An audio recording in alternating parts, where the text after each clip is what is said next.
You know what? While I'm getting this whole setup, you're probably wondering, like, why is Skyla... What is Skyla telling me about? Well, apparently... in Final Fantasy... Or not in Final Fantasy, but in Kingdom Hearts 3... Like, she's really into the Kingdom Hearts. I think it goes without saying. So she's discussing some of the lore that's associated with it.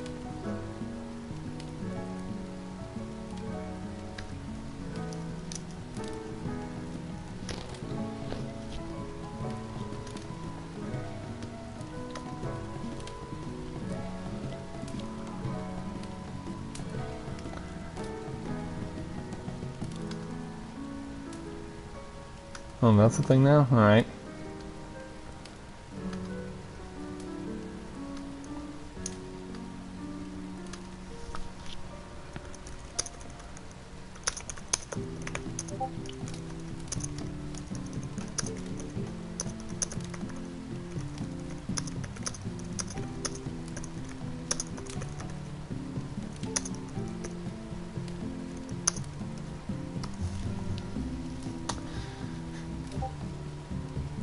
Alright, there we go.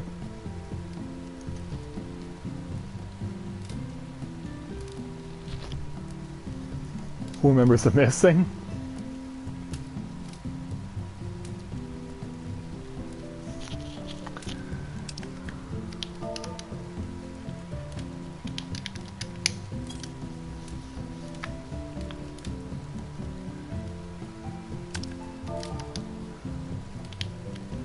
Pinky, yeah. Yeah, probably one of the more distinguishable characters from Organization 13. The Marluxia, who I refer to as Pinky because of his pink hair. The Pinky and the brain. The Pinky and the brain. His human is missing. Did it get off the leash?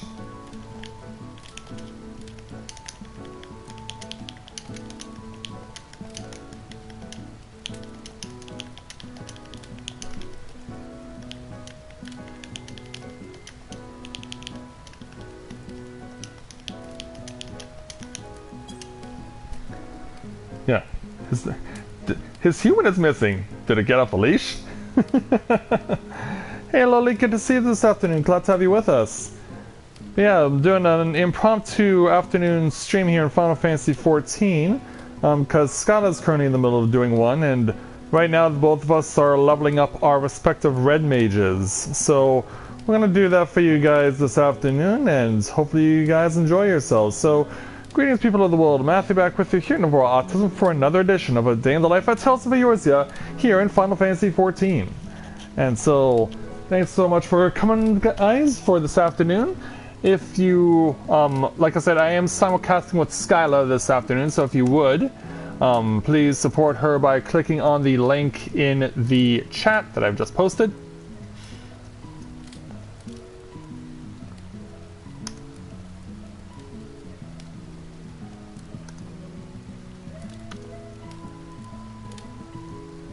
And we would greatly appreciate it.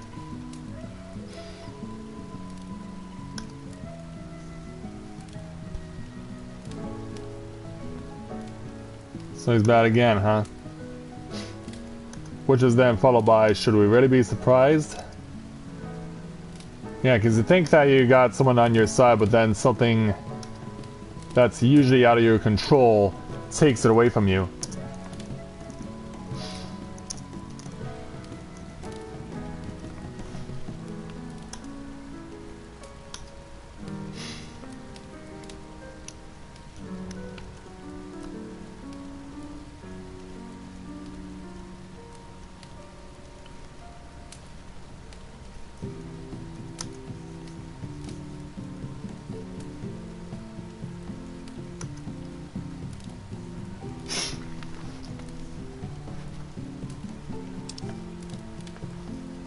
Yeah, she did mention that too.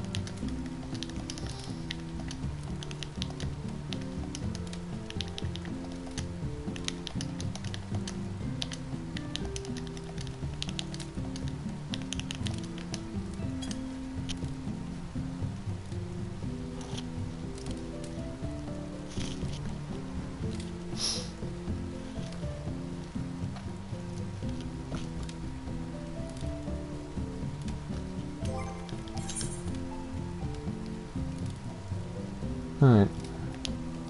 Yeah, I should make it a point to go check up on the...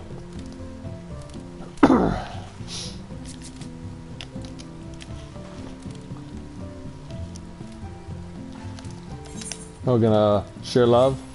Of course, why not?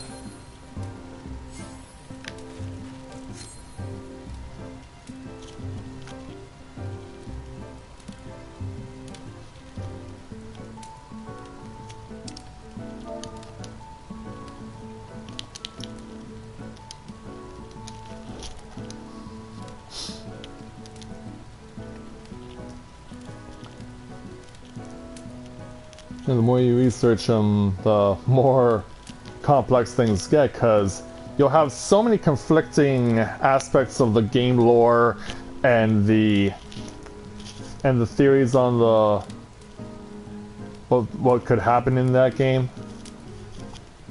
In fact, here's something I find really surprising. I have never at any time come across a Kingdom Hearts video for game theory.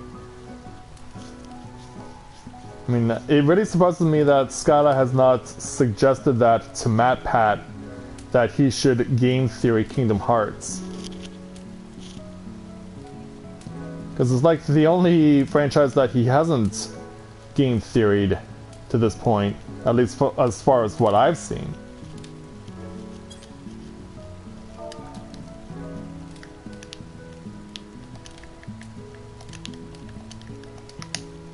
Who do you believe it is?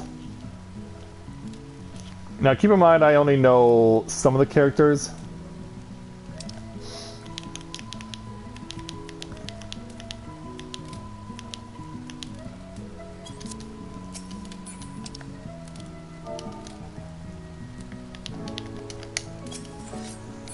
Oops. I don't know where that came from.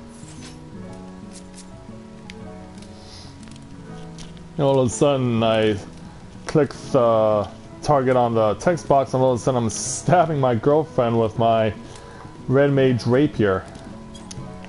Well, before we go on, I should make it a point to go check on the airship, because I think it's returned now from its most recent mission.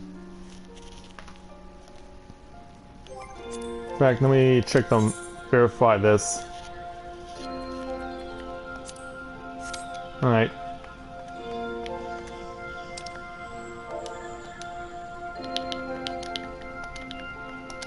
That's a lot of power for a nobody.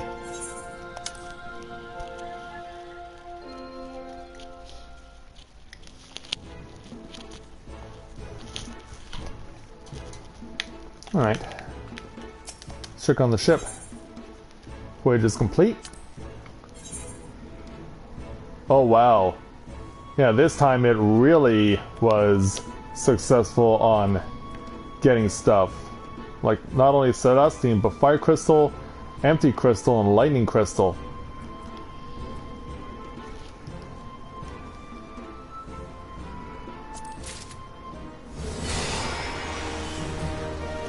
And the ship earns yet another rank.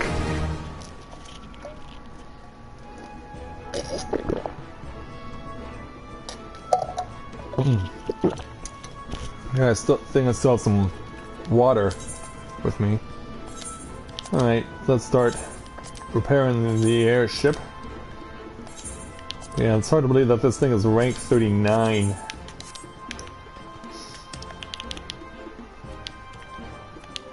I want a Keyblade. Yeah, in Kingdom Hearts, who doesn't want a Keyblade?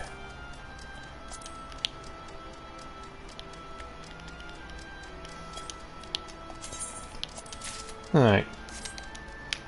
Another 94 crystals. 94 tanks of ceruleum. And get ready to send you out again. I really want to make it a point to see if I can get 3 spots focused on the destination so I can, as much as possible. Yeah, 2017-10 will allow me to max out. And I'll return in 41 hours.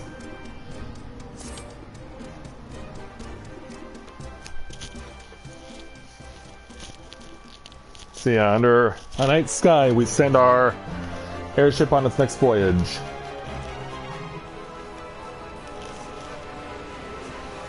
Our little mammoth has a long night ahead of himself.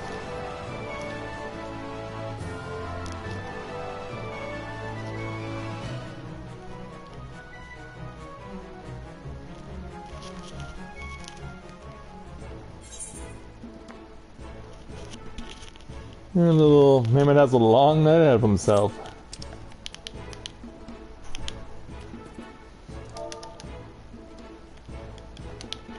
Lust for power can be bad.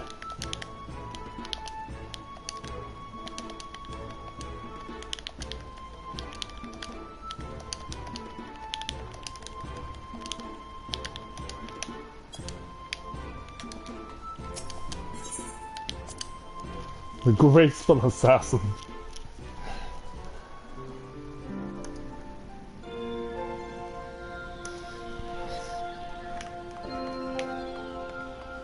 His quote-unquote title. Yeah, I'm gonna go ahead and put the crystals away. Like, are they... Let's take a look at... Yep, there they are. There's the... where the empty crystals go. Could use some more of these, though.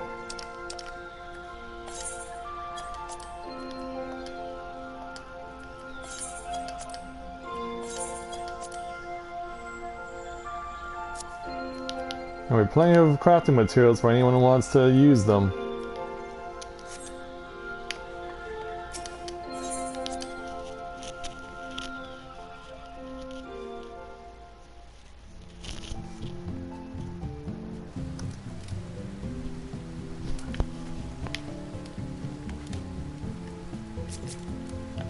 So I had quite an experience the last couple of days where my car was starting to shake pretty bad whenever I was driving it, and I was wondering what was causing it. And it wasn't until I got gas on Thursday afternoon that I discovered that one of my tires was starting to, the outer layer of it was peeling away. So, yeah, obviously I could not keep driving with it, so I had to get it repaired, or in this case, have the tire replaced. Thankfully, I know a guy who sets me up with some pretty good secondhand tires for my car, so I wasn't too deeply concerned.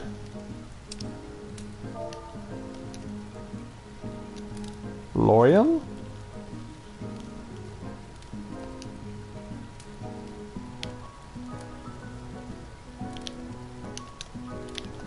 I don't remember him.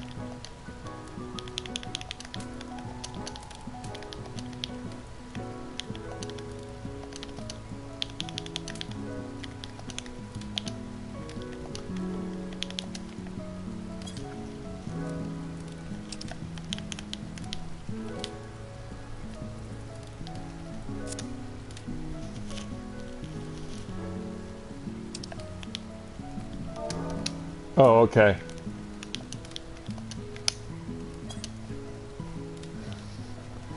It's like, why does that name not, why do I not recognize this name? It's because it's not anagrammed and has an F or have an X in it.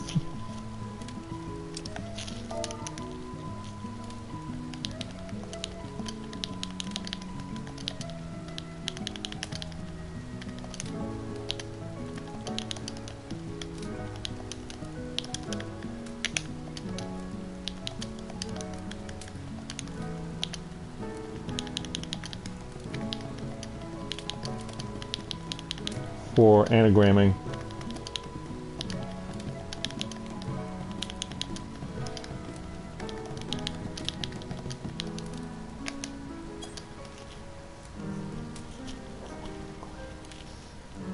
It's like, who is that person?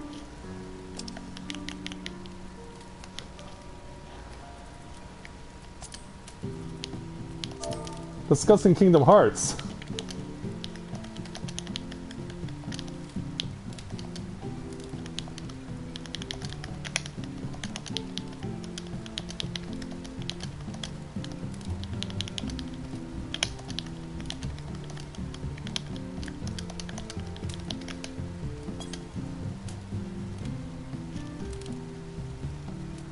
But I'm ready for another roulette because, yeah, we don't want to leave you guys watching this and only just watching it for us having a discussion on Kingdom Hearts.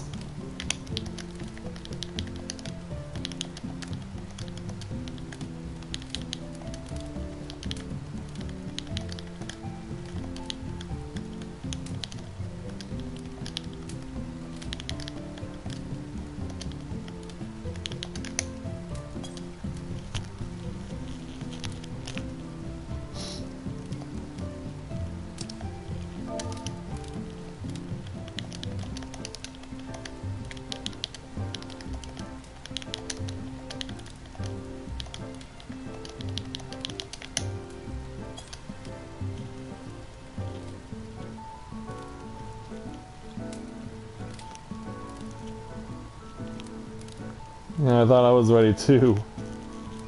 But yeah, I guess Skyla wants to focus more on discussing Kingdom Hearts lore. Like, we really need to set up a proper podcast so that we can live stream this stuff for you guys. So you'd be able to listen to us discussing Kingdom Hearts lore. In fact, what I'd really like to do, and this is the first time I'm going to state this, what I'd really like to do, if Skyla and her sister move here to Canada next year like they intend to do, I actually want the two of them, as well as myself, to be the members of a Kingdom Hearts panel at Con Bravo next year. Because they can talk a whole lot about the lore, or we can even do it on MMOs, because they're both really big on MMOs as well. But yeah, if I could actually be able to make it work, if Skyla and her sister move to Canada like they intend to next year, my plan is to have the two of them, as well as myself, be members of a Kingdom Hearts panel at Con Bravo.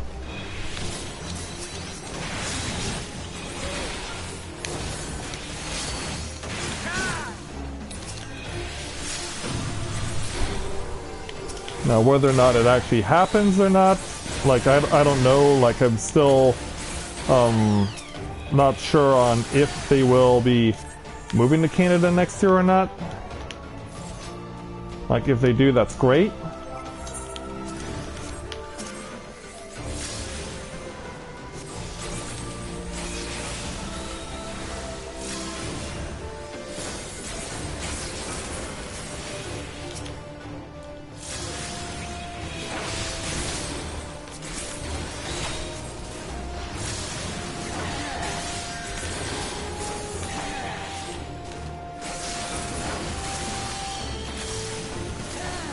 But yeah, if we could do that, Skyla and her sister and I, like, that'd be really great for the both of them, because they just love Kingdom Hearts so much.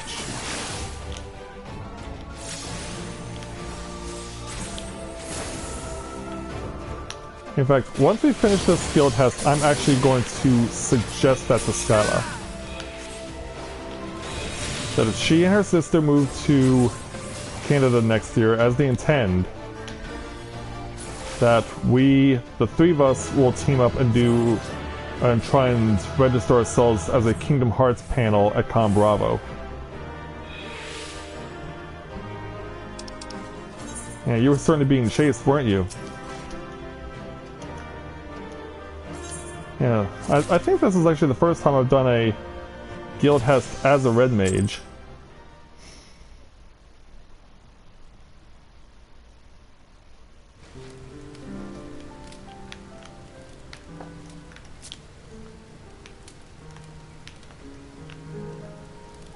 So yeah, I'm actually going to ask her right now.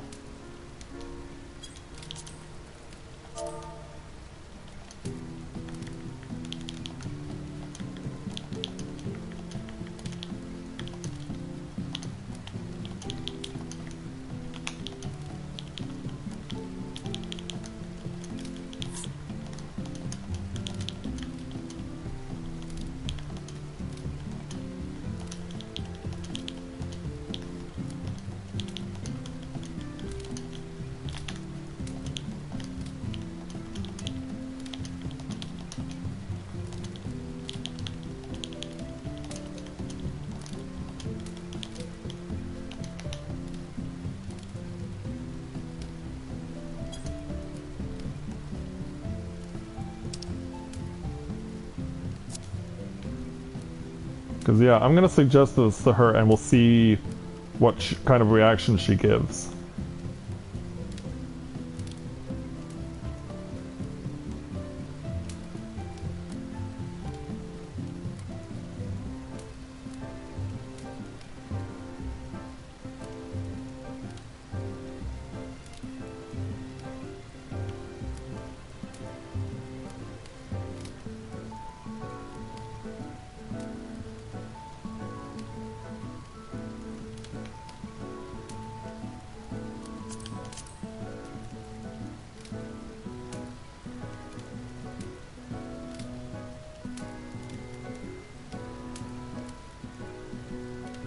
Okay. So it's continuity. Alright. I was wondering what all aspects of her glamour were. Because, yeah, if the two of them are planning on moving to Canada next year, I want to see if they'll be privy to hosting their own Kingdom Hearts panel at Con Bravo.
I wonder what's going on.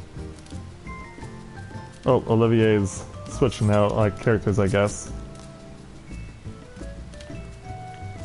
But yeah, I think a Kingdom Hearts themed panel at an event like Con Bravo will be perfect for Skyla to really voice her love for the game to a much broader audience.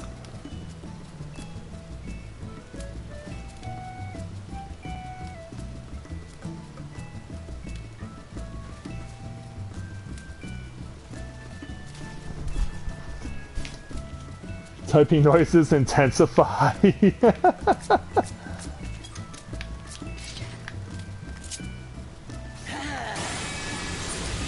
I don't have the bow emote on this yet.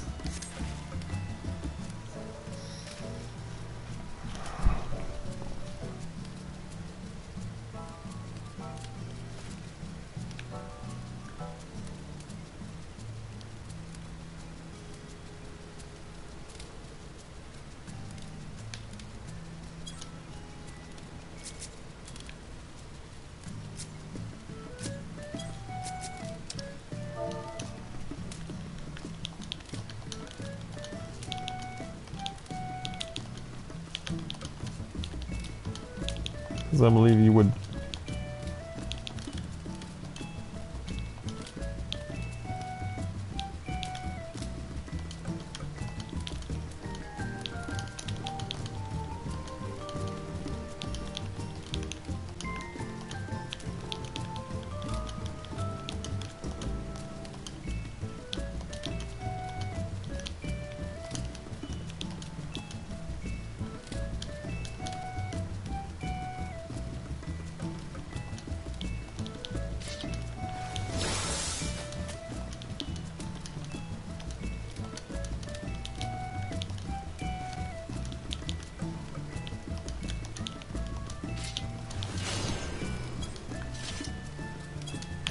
You do one in? Alright.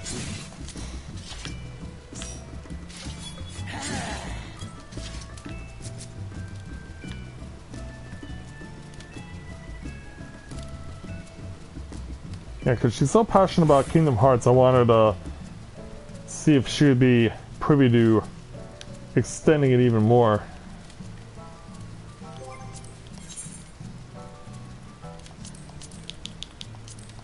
And let's do a 50-60 roulette.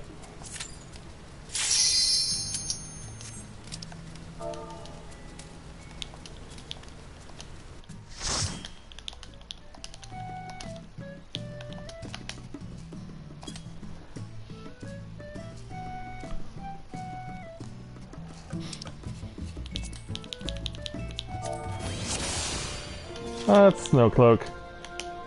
And our healer is here for the first time. Yeah, what I want you to be in a place like Snowcloak right now, because we're actually, and you're gonna be blown out of your minds, but throughout the entire summer here in Canada, we never had a single day that was so hot that the temperature reached 90 degrees until today. We're actually supposed to get 90 degrees Fahrenheit for the first time this year, today, 2 days into fall.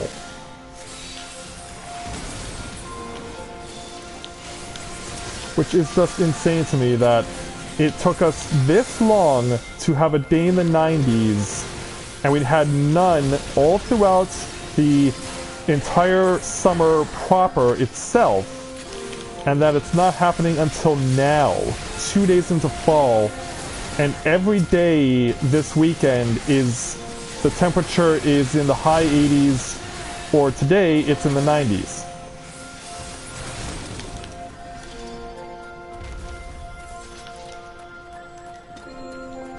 Hey Adam, good to see you this afternoon. Glad to have you with us.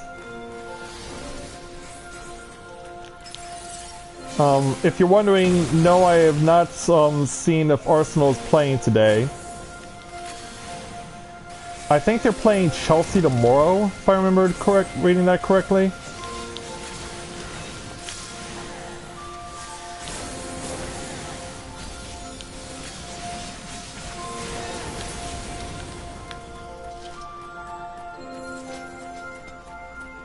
And let's move on to the next area.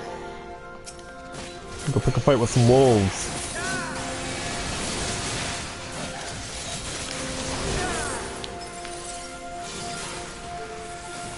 Yeah, it's just like that. Massive, insane use of combos.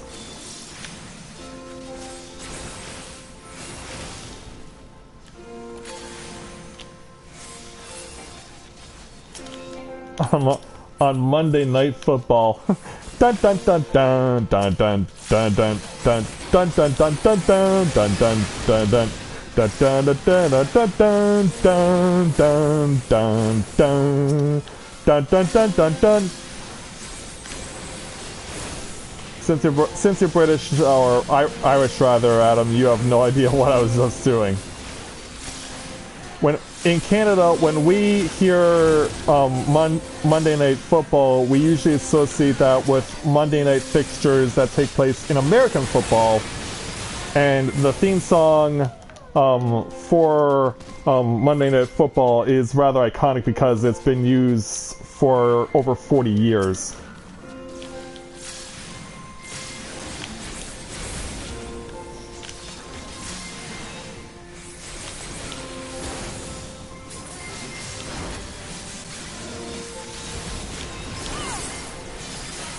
Pow! Take that.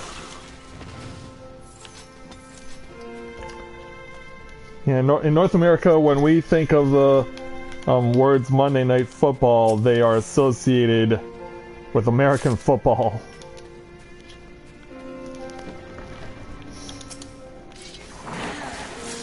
Like, there have been some accompanying theme songs over the years, like Hank Williams Jr., who was a popular country singer back in the day, used to have one.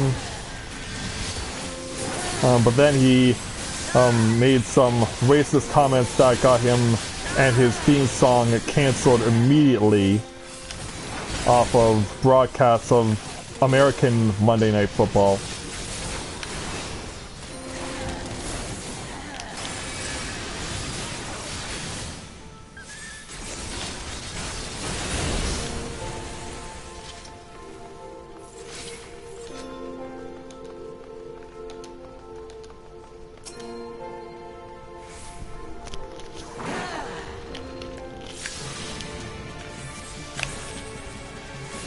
Oh, that's for the Premier League. Okay. Absurd by Fluke. I have never heard of it. No, they're likely a British band that has not made their presence known to an American audience.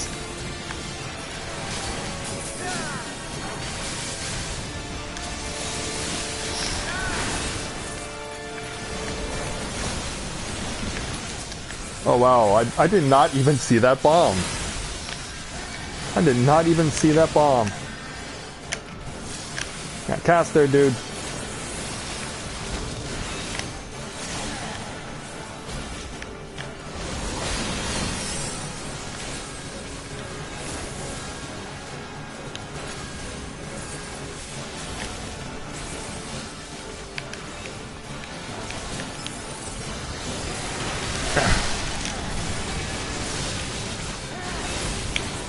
And right now, the main football that I'm really paying attention to is Aussie Rules, because the championship game has now been set in Aussie Rules for this year. And this year it's going to be between the Adelaide Crows and the Richmond Tigers will be determining this year's Aussie Rules champion.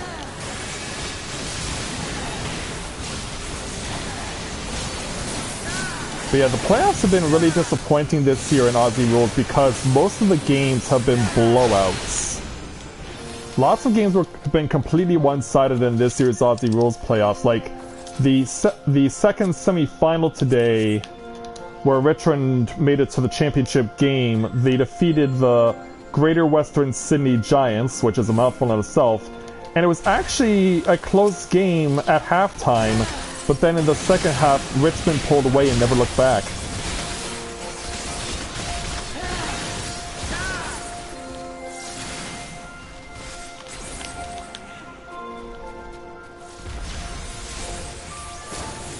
Yeah, Richmond never pulled away after the start of the second half. They were in control at that point.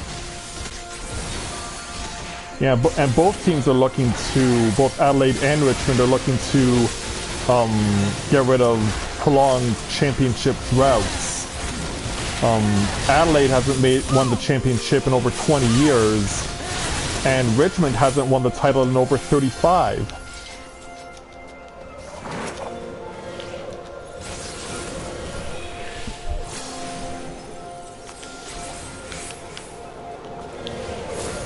So definitely a lot to play for both teams.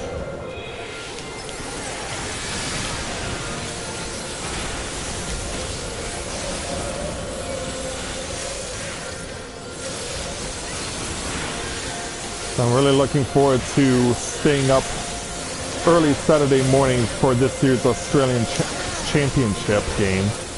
I'm actually going to, and you guys are the first to know this, but I'm actually going to stream early Sunday morning, and I'm going to listen to the Australian Championship game and stream this at the same time. So yeah, you guys are going to get a midnight broadcast from me next Saturday as I listen to the 2017 Australian Football Grand Championship between Adelaide and Richmond.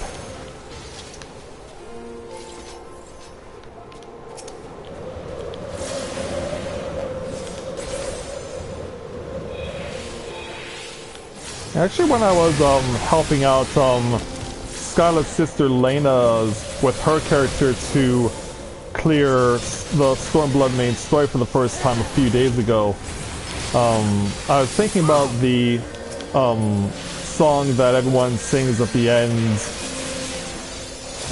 after our victory. And it also made me think at the same time of how in Australian football, each team, whenever they win, even if it's the away team, they have their team's theme song played if they win. So I was thinking to myself, that kind of goes along with the similar lines of what happens when we win and everyone that's representative of Alamigo joins in singing together their song after defeating Xenos. And I was thinking to myself, someone needs to do that for an Australian football style theme song, because Australian rules theme songs for each of the teams are very specific in style. Like, most of them are like brass band, which is similarly based on university American football and U.S. Universities.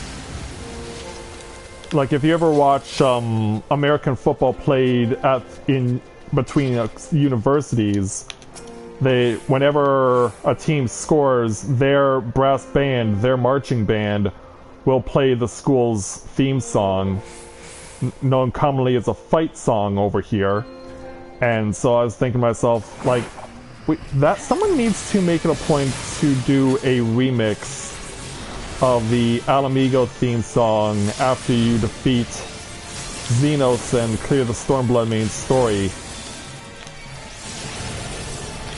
and have it inspired by Aussie Rules football.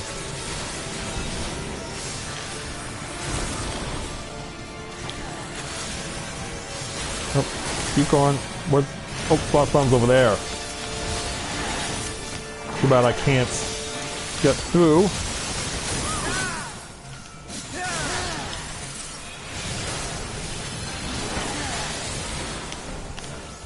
Black. I'm gonna black here.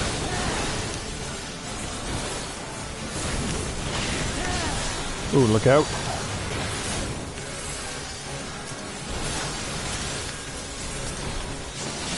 Yeah, this is scattered all over the place right now.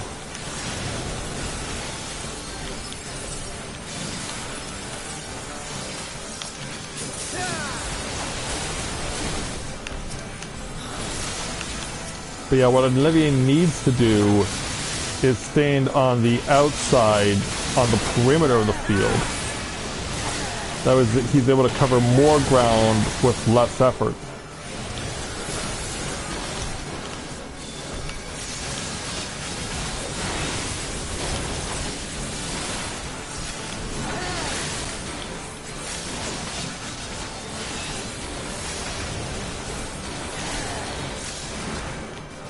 What's the boss bound? Oh, God. Yeah, I'm gonna hit this one now.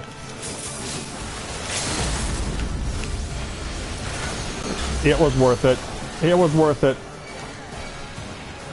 Oh, boy. Yeah, you hit. Good job, Skyla. Good job.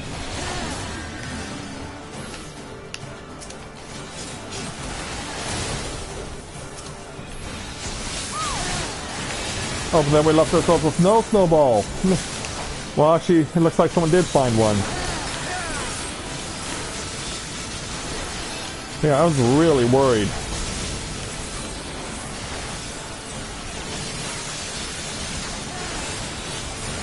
But yeah, someone needs to do a brass band remix of the Alamigo theme song that's sung at the end of Stormblood when you beat Xenos. That needs to be a thing.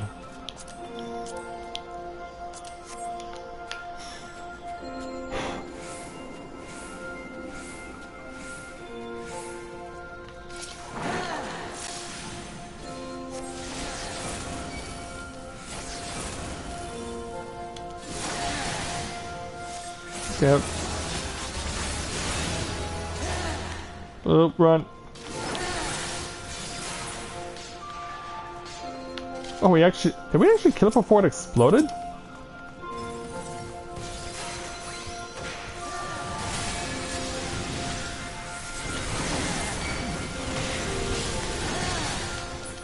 I won't be able to deal with that with these guys.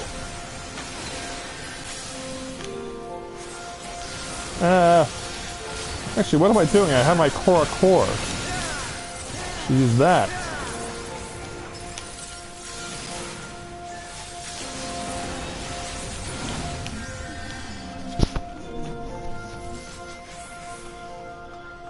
Yeah, I really wish I had the software to synthesize a brass band and be able to make it so that you could remix a song and do it in such a way like you could do it like a brass band.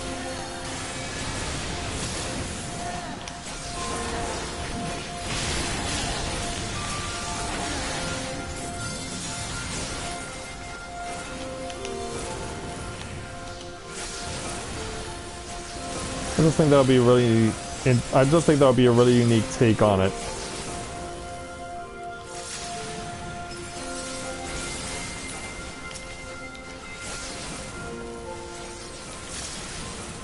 And it's kind of sad as well that it's something you almost never see at the professional level. Oh, I got a level on 55. Yes. Woo!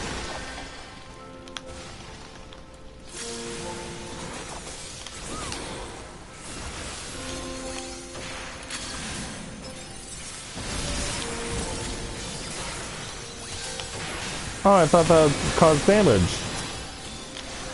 Says that it was a lie.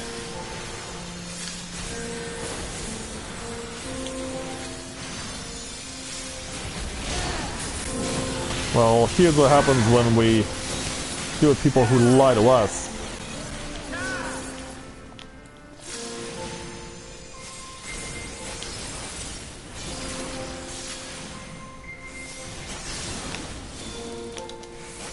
Keep going.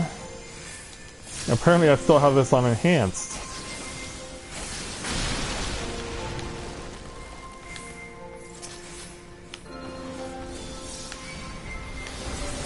Wait, why are you coming my way?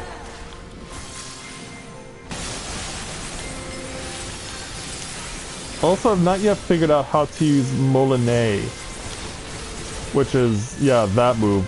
It calls it Enchanted Molinet right now. But yeah, I have not yet figured out how to make use of it.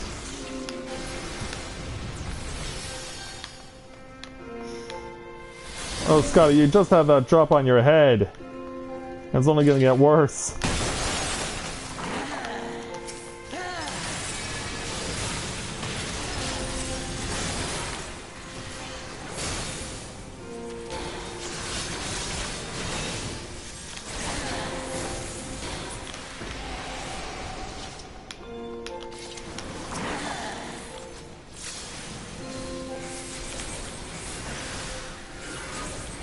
Yeah, try and deal with Harry before he can transform.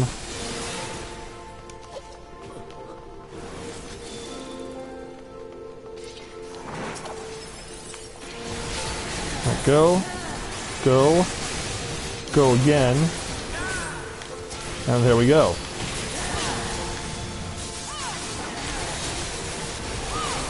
Yeah, simple.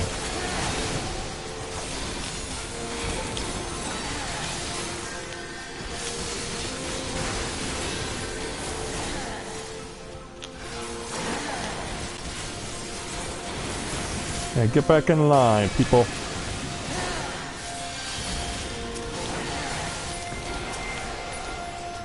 And pick this up. And hello to everyone who's just joined us in the stream this afternoon. Please feel free to introduce yourselves if you've not done so. And if you could, please click on the link in the chat that I have posted to see the stream from my girlfriend Skyla's perspective. We would both be greatly appreciative, and also if you could as well, please subscribe to her if you have not yet done so.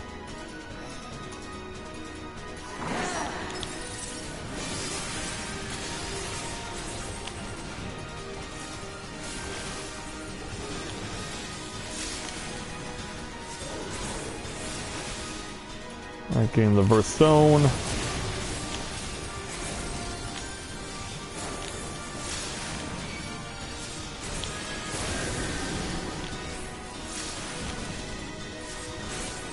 Do it again. And let him have it. And we're starting over. Because sadly, even though we do have raise as an option, it cannot be used at a low level, so this is going to suck.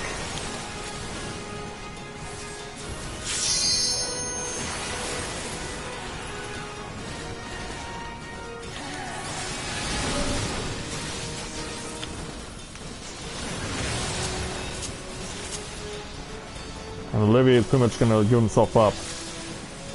Well, not quite.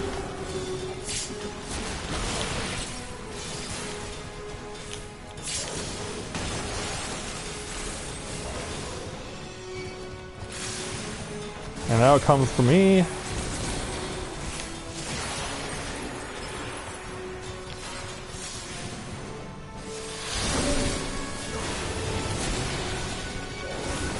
Like, I honestly don't know why I'm fighting back, because I know that I'm about to die here. And with that, my meter will go immediately back to 0.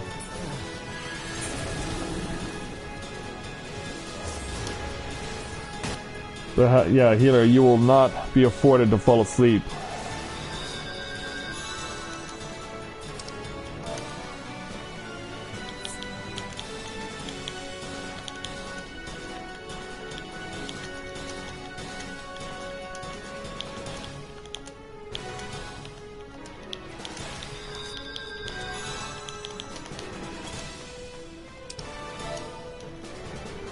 Yeah, because she was killed pretty much on a double AoE crossover.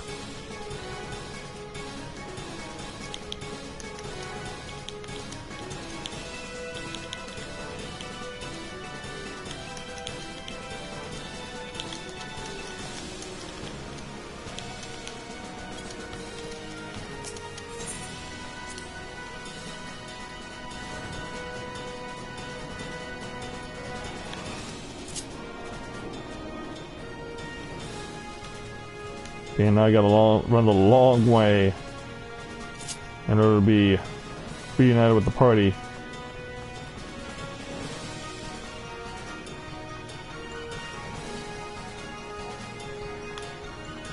It amazes me how we can run on these icy rocks. Like, how do we not slip and fall?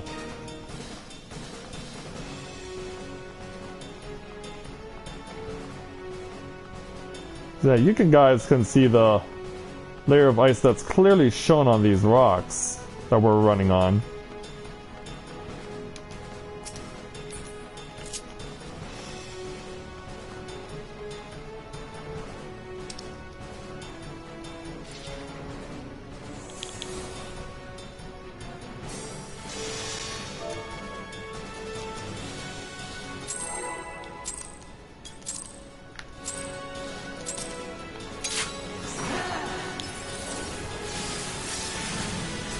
Alright, it's on number 2.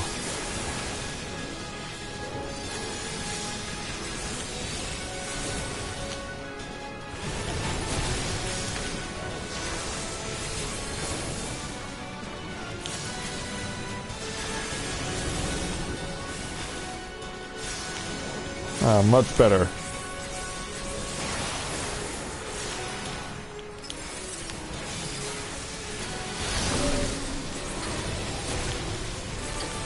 Again?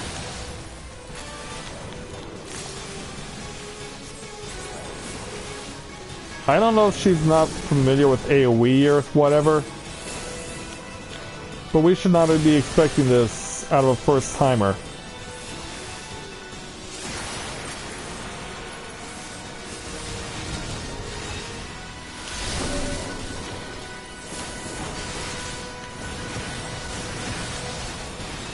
Oh, I'm dead.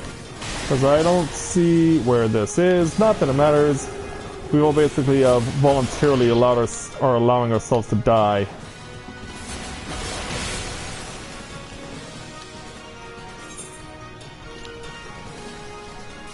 So that's O2.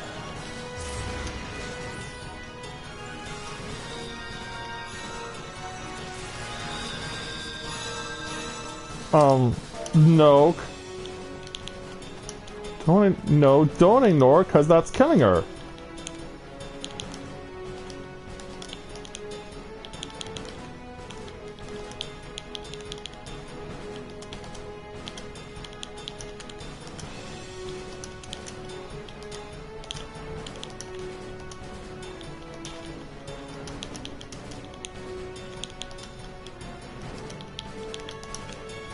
Or is ignoring.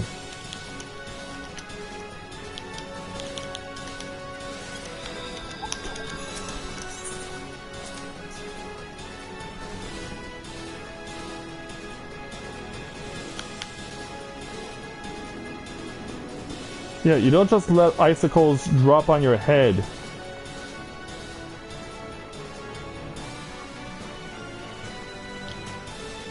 But yeah, she must not be familiar with dealing with AoE.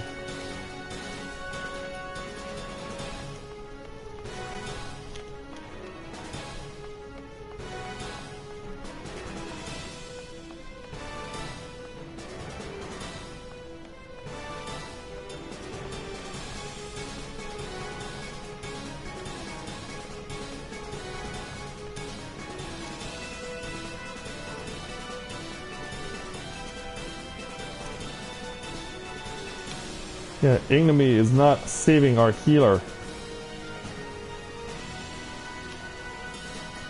Like, all the fancy glamours in the world aren't saving you here.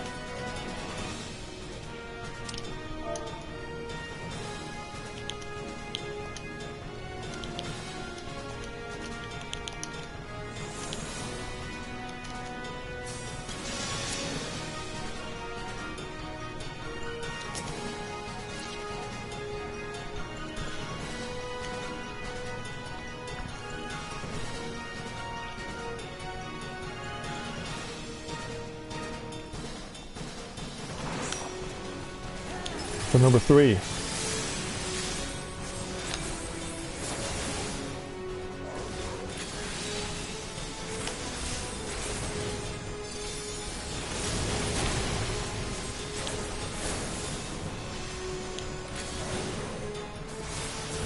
And balance that with the white.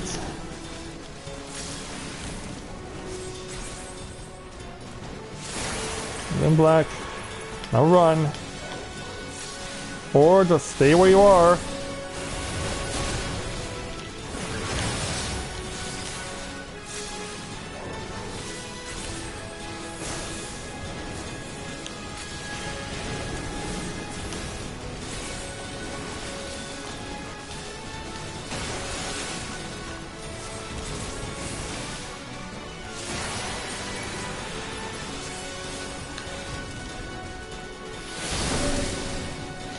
Okay. I'm behind the icicles. Where's the healer? Fully exposed and will die again.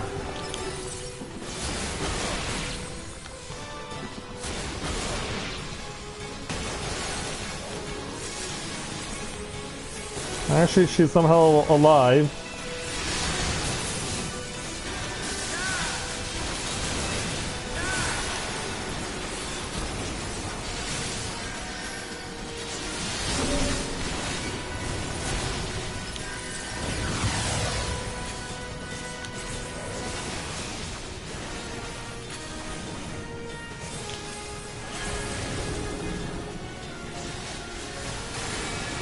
No, I don't have my dual cast. Yeah, I was wondering, like, do I have it? I needed to check it real quick.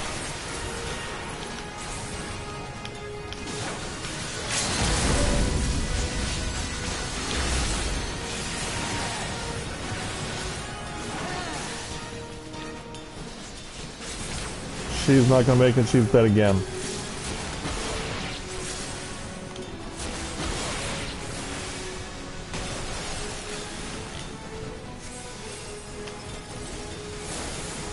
Oh, keep going, keep going. Alright, go.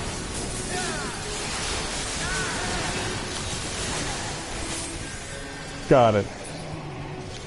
That already was more of a carry than we usually need to do. But we did pull through in the end.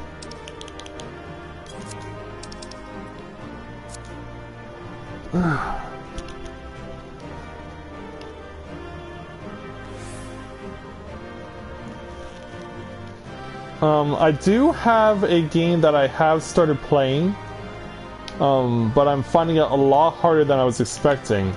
I have recorded a couple of episodes of it, and I am planning to start broadcasting it in October. I won't tell you which one it is, but suffice it to say, it is a lot different from any Nintendo Wii game you've seen me play.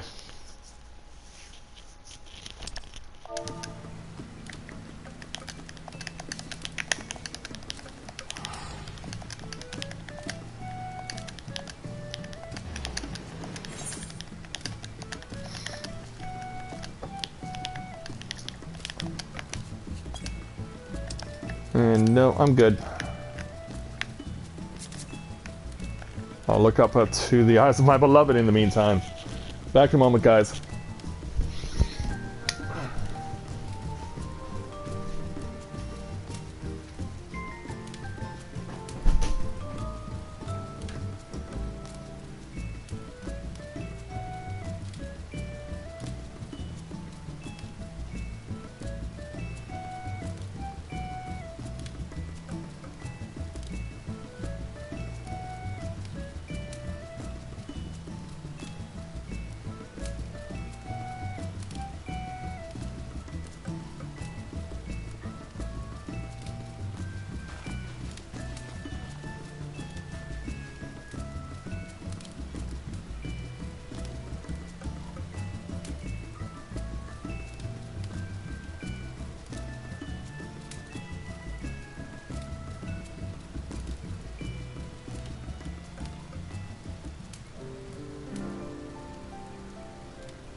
Yeah, she has there, Adam. She's used an item that's available to you after you play the game for a certain amount of time called Fantasia, which allows you to change either the gender of your character or the race of your character or both.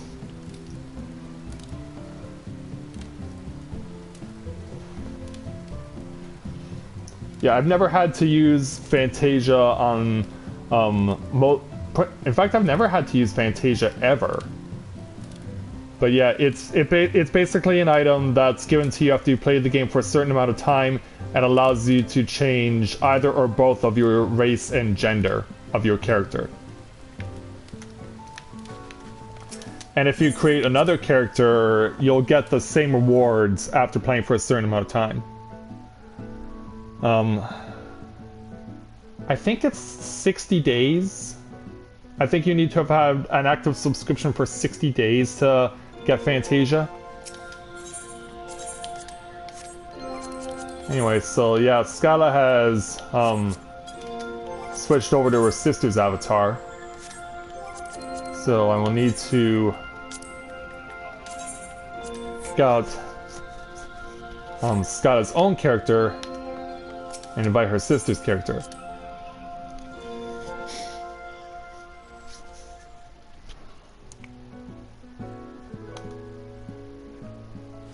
So in the meantime, if you have not yet done so, please click on the link that I posted in the chat to watch the stream from Skyla's perspective. Please click like on it and subscribe as well if you have not yet done so. So it looks like that character is in Ralgar's reach right now.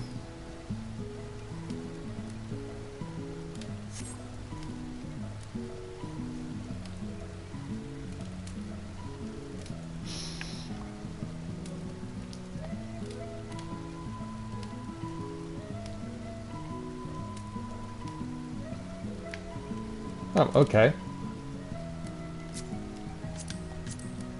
So it's 61 on Paladin. What are your other levels? Yeah, it looks like he's gonna focus on tanking, I guess. Even though he does have his, build up his red mage a little bit. Yeah, he is diversifying his portfolio quite nicely as far as his character is concerned. Yeah, it is. Yeah, that is Skyla's sister.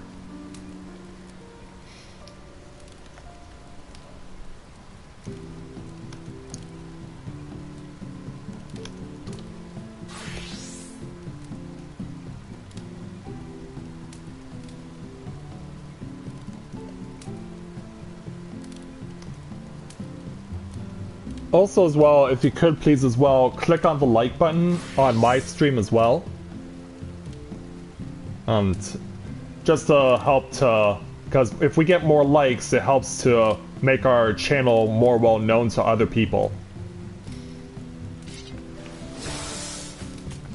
So if you've not clicked on the like button, please do so. It helps, it really helps does support our channel a lot, and greatly appreciate it. I mean, of course, the reason you're here is because you like what you're seeing.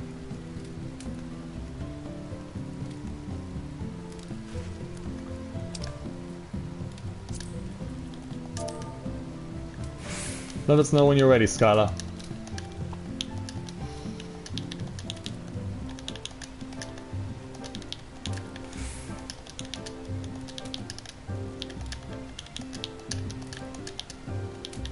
Oops. Types ready incorrectly.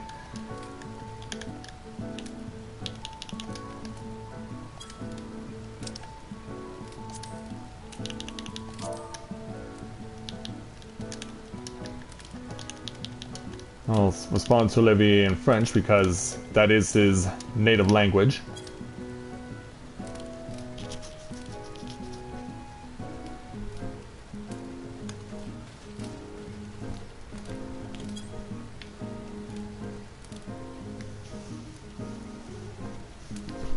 Yeah, it only took going through the level normally to get to 55, and then of course the bonus after that. Still need to do the main scenario though. The unending coils of Bahamut.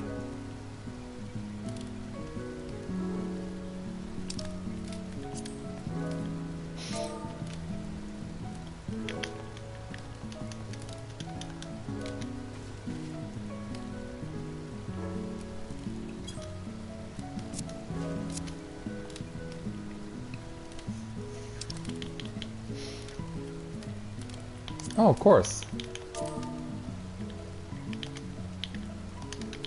I mean, it's not like I got anything better to do today.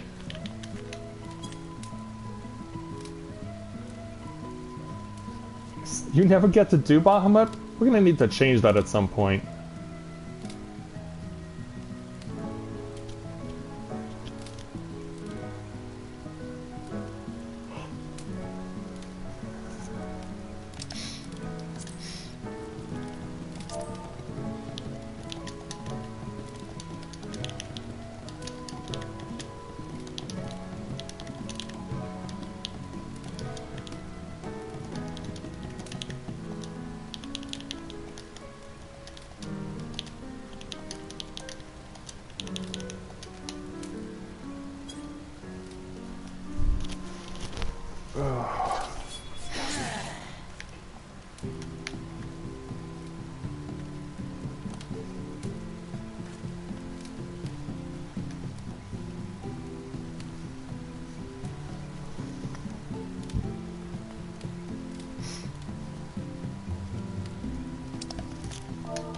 Oh, okay.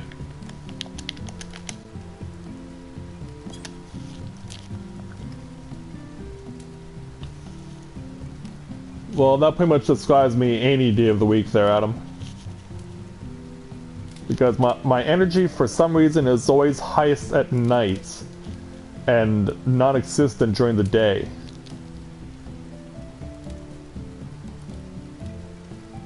Oh, I imagine it will. I imagine it will.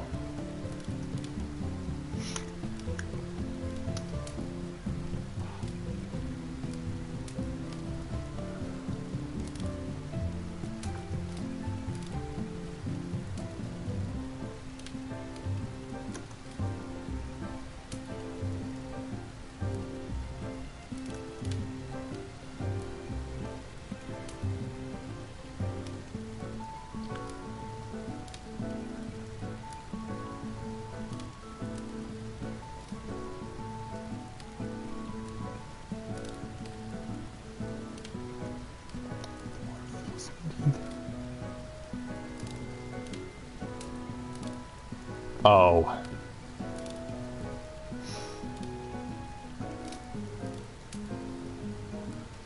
I never even noticed that.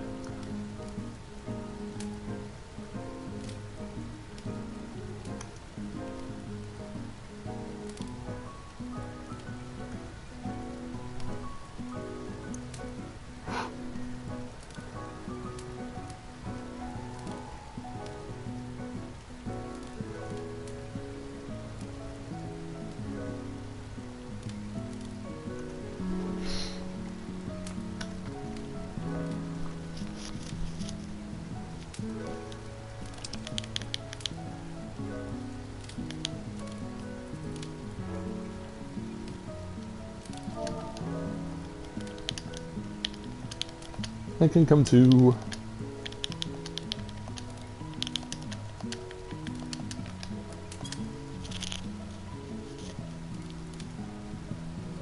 Oh, okay. Well, Skyla's gonna do her thing. I guess we'll just march on into the... I've already done the trial roulette today, so... It's already done the leveling in 50-60, so I guess the main scenario is the only option. And we get an instant queue into it.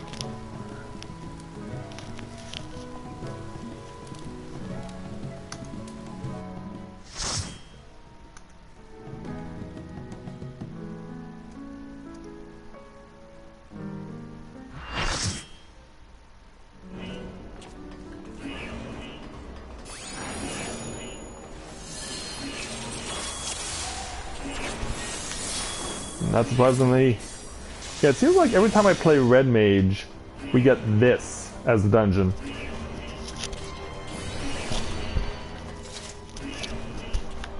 Alright. Very well.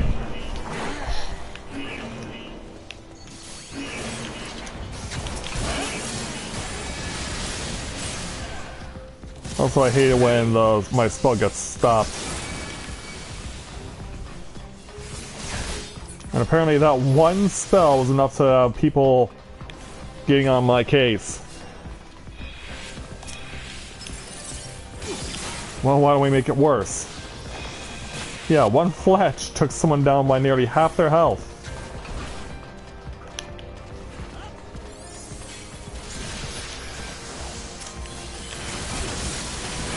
Alright, here we go.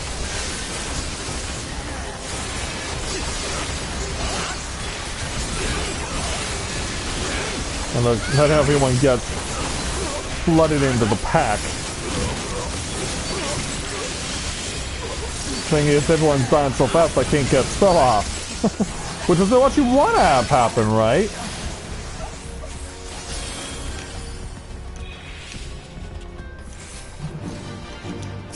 Like, that's exactly what you want to have happen. And fletch it.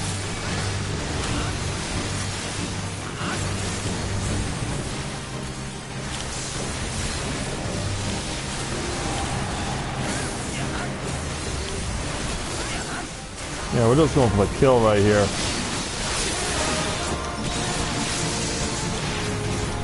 Look at that.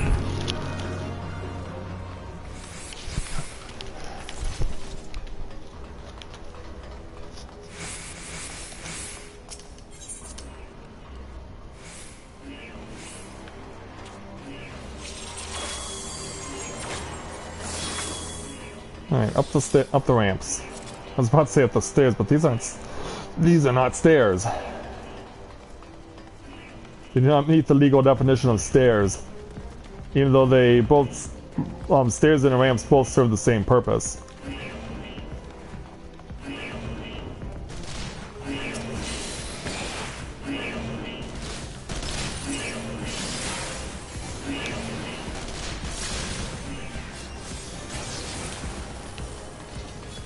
Oh, yeah.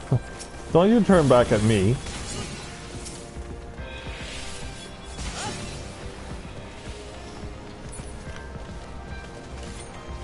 I'm gonna pull.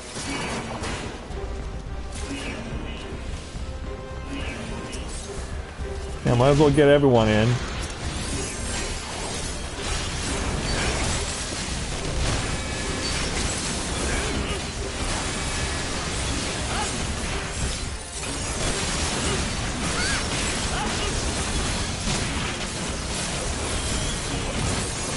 Yeah, let's just start tearing them all to pieces.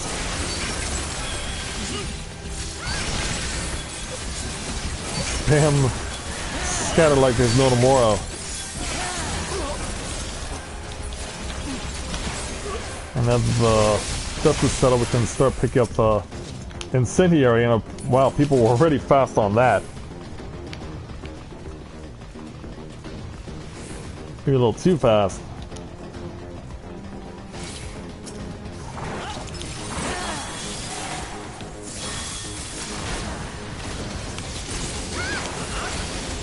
Yeah, balance out the meter maybe for just a moment.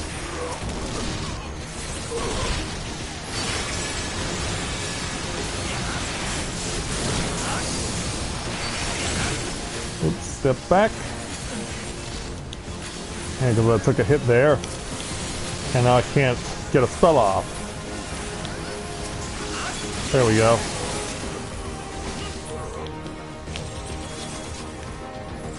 Oh, pumps have been destroyed? Okay, yeah. These guys are really on top of things today. Will they be this coordinated, however, after we get through this second mini-boss?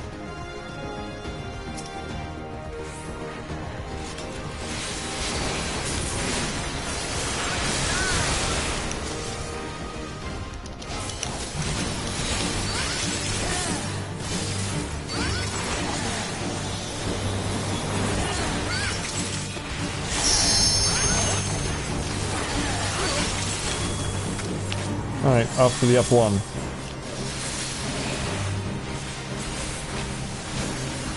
That needs to be a white spell.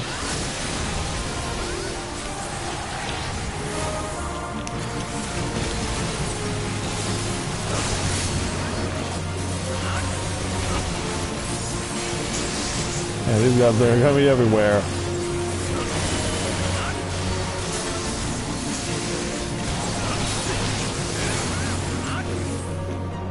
At least I got the spell off in time.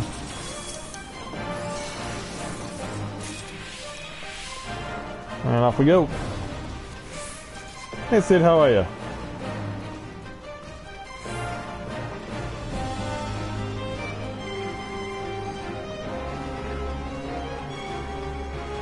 We march up to the gate and let Sid shoot it down.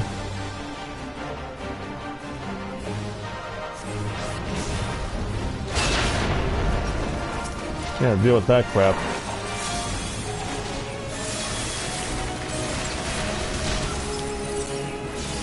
Pow!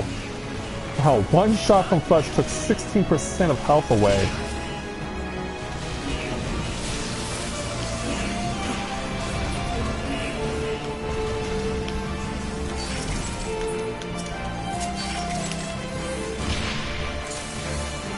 Let me go shot in or two. Yeah, this is an awkward camera angle. Yeah, I've never been a fan of that camera angle. Pow! Another 8%.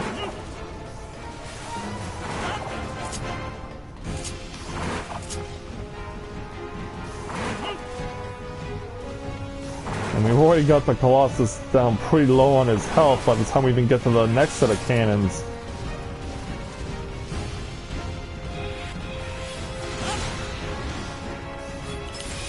And go Fletch!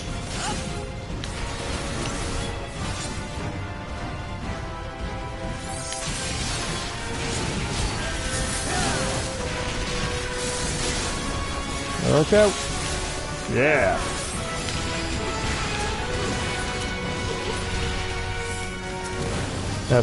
Yeah, I still see opponents out on the field, but they're all getting destroyed by cannons. Because apparently this party actually wants to use the cannons. Because I've really started to run into a lot more parties here at Castro Meridianum who will just refrain from using the cannons and use their own skills to just power through everything.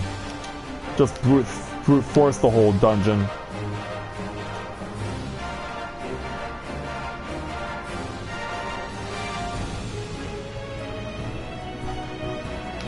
Now we just wait on Sid to arrive. There he is.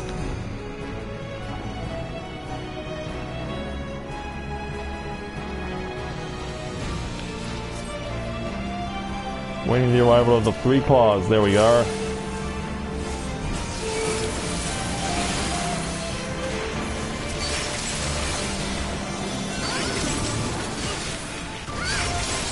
Alright, they're gone.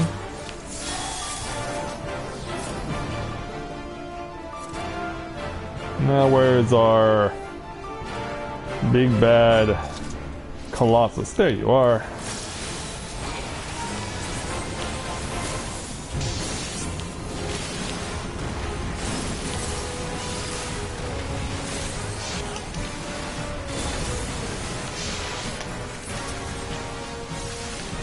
Yeah, I want a piece of you. I should probably cast Scatter.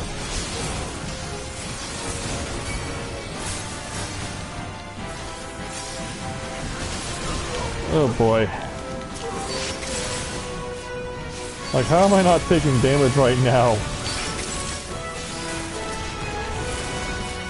How am I not taking damage right now?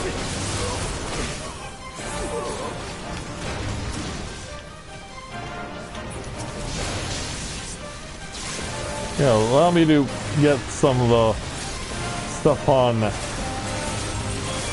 Colossus at least.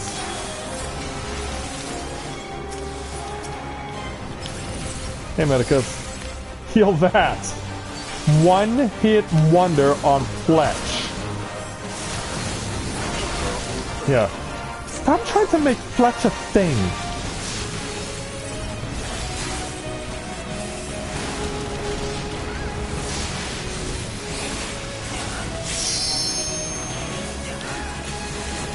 Oh, come on.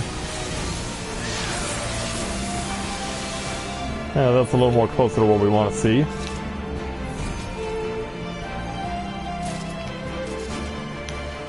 Pals courteously to the key. Yes. Hello there, Key. You are the thing that will allow us to advance even further into this dungeon.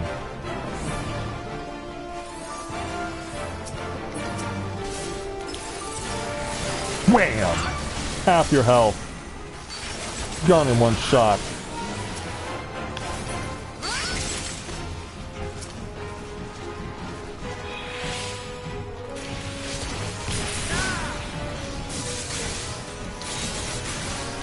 Yeah, you're gonna have more health than half your health gone by the time you get pulled all the way over here.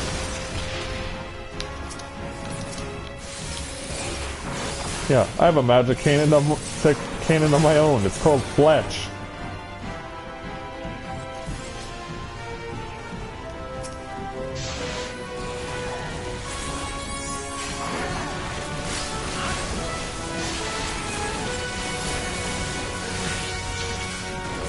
See, as you can see, these days we're also overpowered. We can just brute force our way through. I don't know if we'd be crazy enough to take on that entire contingent of Colossi, but I mean, I wouldn't put it past us if one day a group is just that willing to put it all on the line in that manner.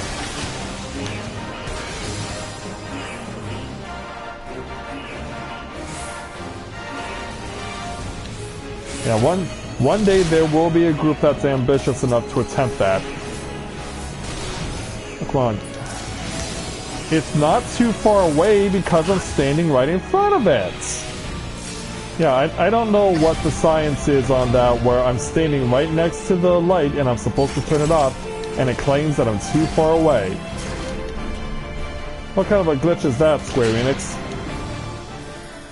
I'm targeting the thing you want me to go deal with, and you're saying I'm too far away from it even though I'm standing right in front of it. Your science is flawed.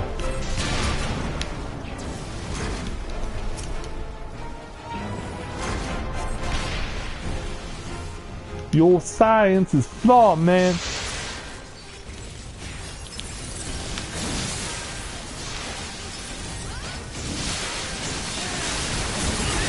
Yeah, your ass is getting towards some weak ass science.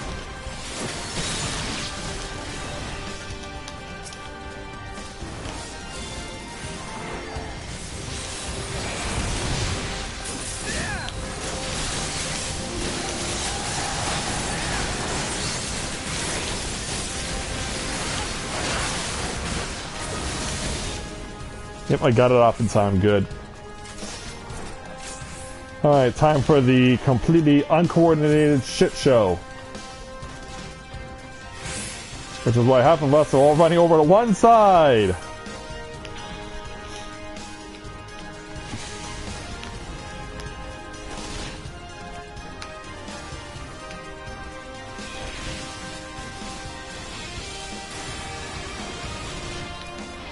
Not doing anything until more missiles are loaded. Or we can just let you take the lead. Why not?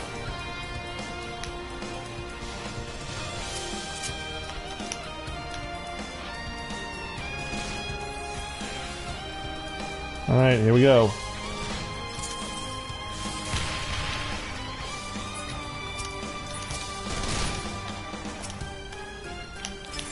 Yeah. Flush this. If nothing else, you'll give me an excuse to build up my meters. So yeah, thanks, Livia. You're unwillingly helping me and you have no clue that you're doing it. You have absolutely no clue that I am doing this to you. Okay. So Aggo's been taken off me, so it's time to go step up and take another cannon.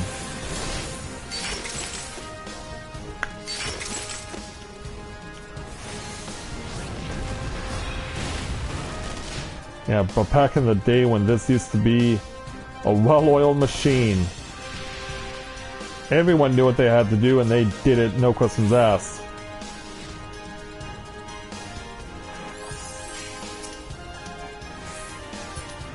Oh, and stepping up to want to use the shot.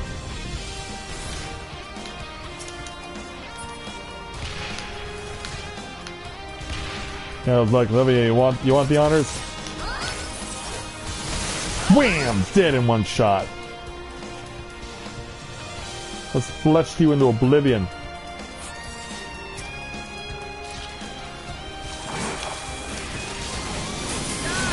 And now I get to unleash all the power I've been building up on your ass there, Olivia.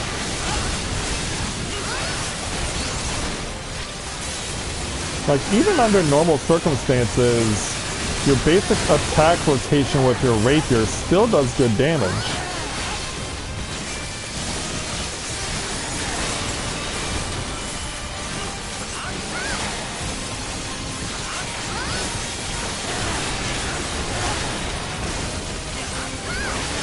So yeah, let's send the herd, shall we? And flesh. And then in for the kill. There we go.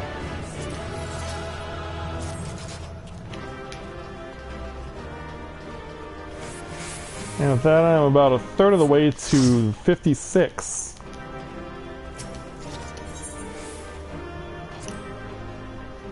And I got a commendation out of that. Awesome.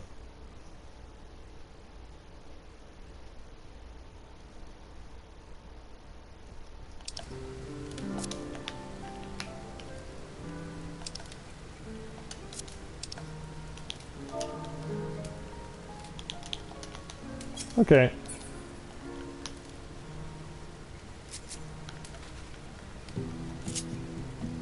Yeah, we'll get you through, man.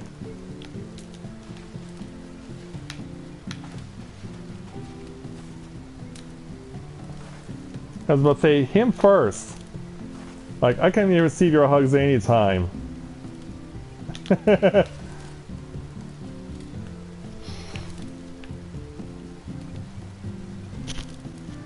Yeah, you can have hugs anytime. Yeah, let's give a few to Olivier.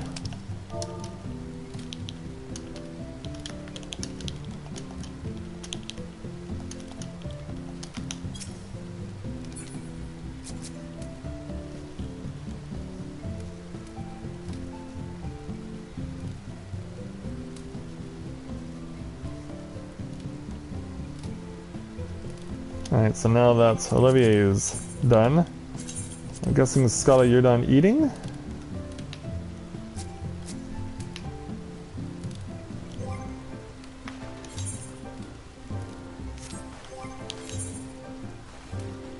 And I'm maxed out on Tomestones of Poetics, and I'm maxed out on Tomestones of Creation for this week. So you know what I'm going to do? I'm actually going to... Since I'm maxed out on that for this week, I'm actually going to switch over.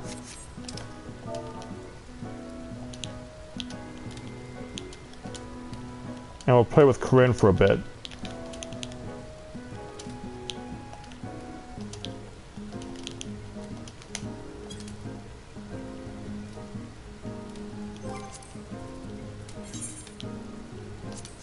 And we'll cover the roulettes that Skyla hasn't yet done on her.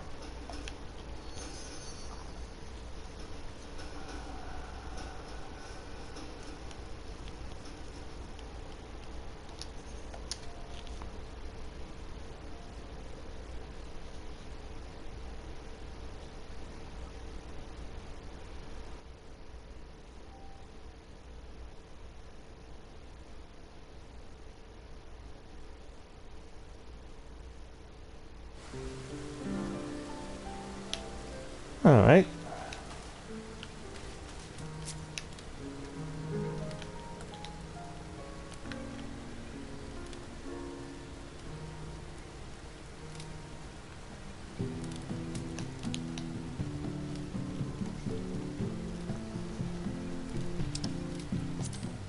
Are there any other lets you need to do?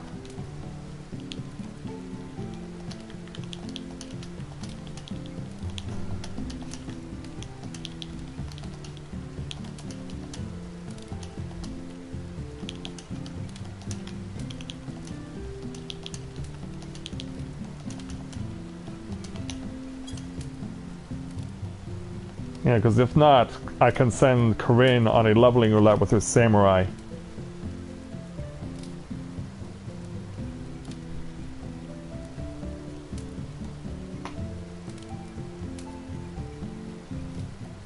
Plus, on top of that, she does still need to max out on Tomestones of Creation for this week.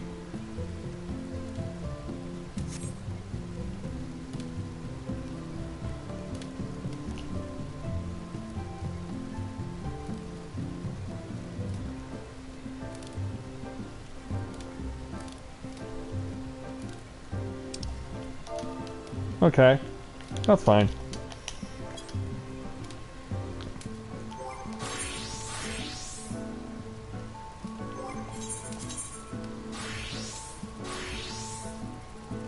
Where's my samurai? Here it is.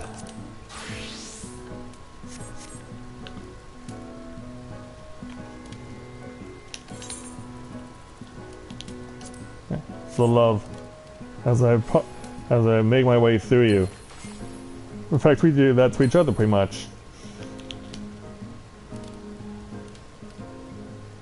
So yeah, as you can see, Corinne is at 53 on her samurai. So, why don't we go ahead and get another leveling roulette going. Even though it'll take 16 minutes expectedly to get in, it's okay because I need to get stuff done on Corinne, and if all goes well, I'll be able to have her take on the level 54 samurai challenge this afternoon for you guys. So if we get that in the leveling roulette, because she's more than halfway to 54 on it, if we get that on this leveling roulette, then I will show off the 54 samurai challenge and then we'll call it a day. And then I'll be back with another stream later tonight.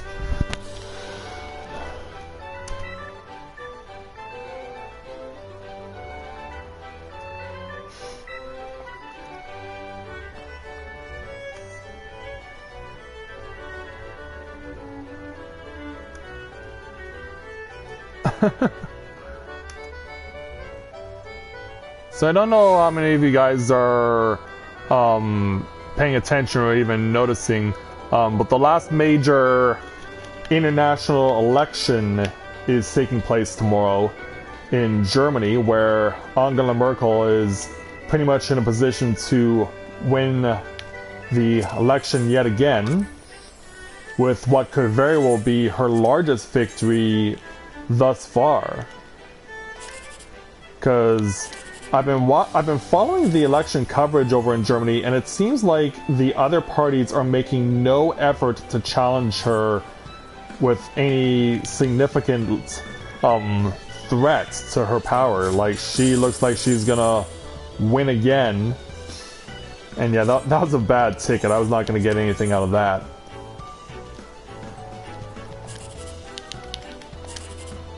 Okay. 10,000 in the top row? Not quite. But yeah, none of the other parties have really posed much threat at all to Angela Merkel this year. So it looks like she's pretty much got the re-election on lockdown.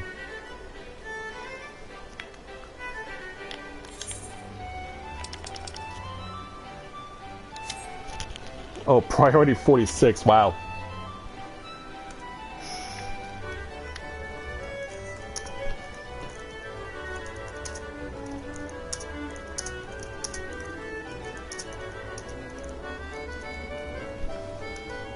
Yeah, like the only thing that is the only story coming out of the German election, really, other than the fact that Merkel is pretty much expected to win again, is how much of a presence will the right-wing parties have in the next German parliament, in the Reichstag.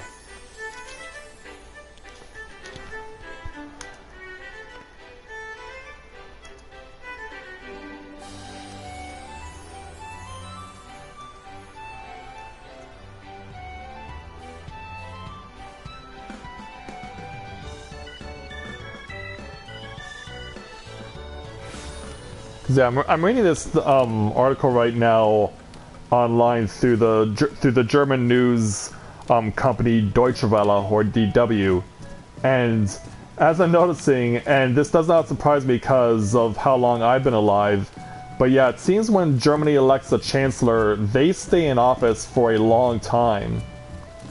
Like, they don't have to worry about the issue of term limits like they do in the United States, where the maximum you can ever serve is 2 4-year terms, and that's it.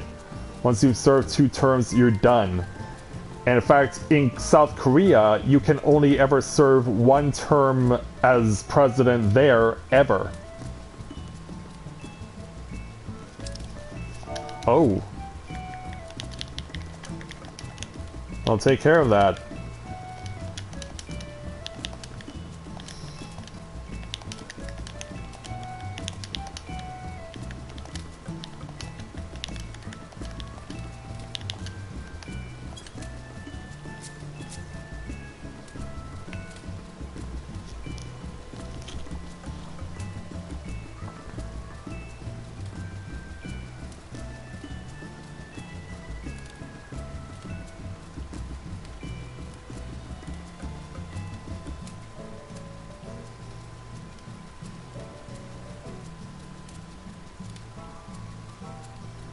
Yeah, it really is crazy to see how many German chancellors have stayed in power for as long as they have. And Merkel, being the first female chancellor in German history, really has done pretty much more than anyone ever thought that anyone would expect of her.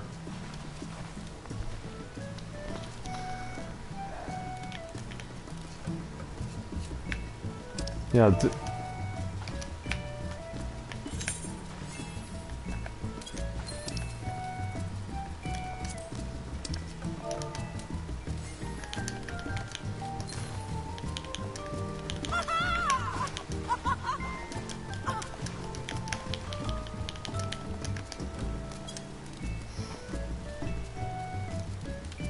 Yeah, we've called into calling each other sweetie now as well.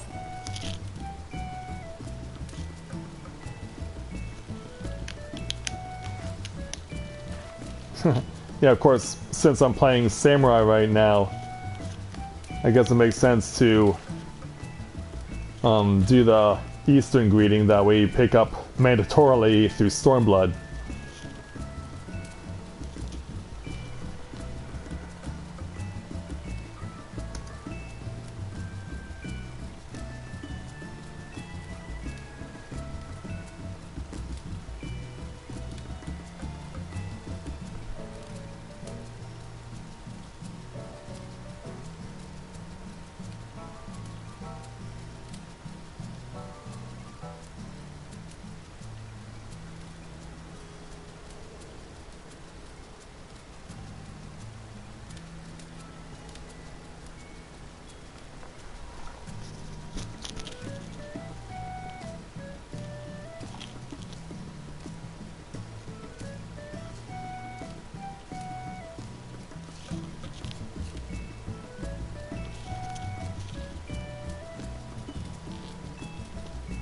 Oh, she is marked as going offline.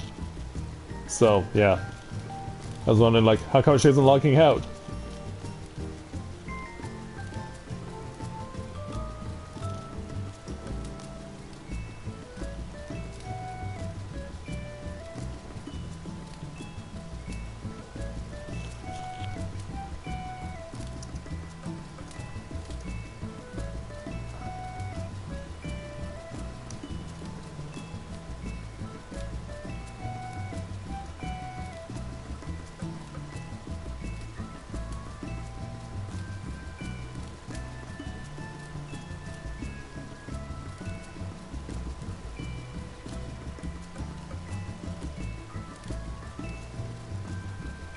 Okay, see, I'm just, yeah,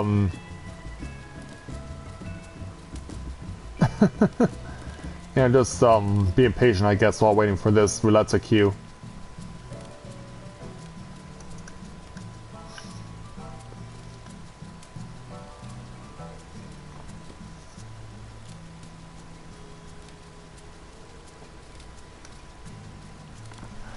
Hey there, Brandon. Good to see you this afternoon. Glad to have you with us.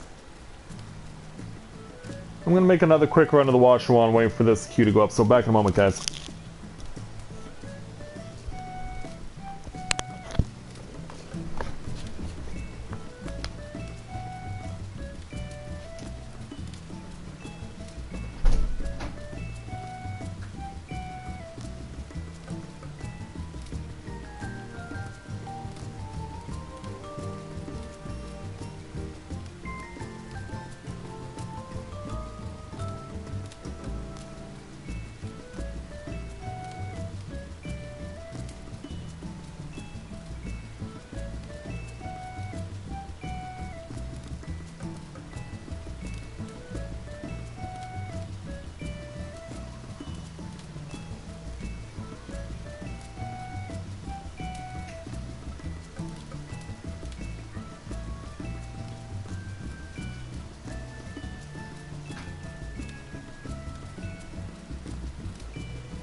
Ah, well done there, Brandon. Good to see you're still making progress.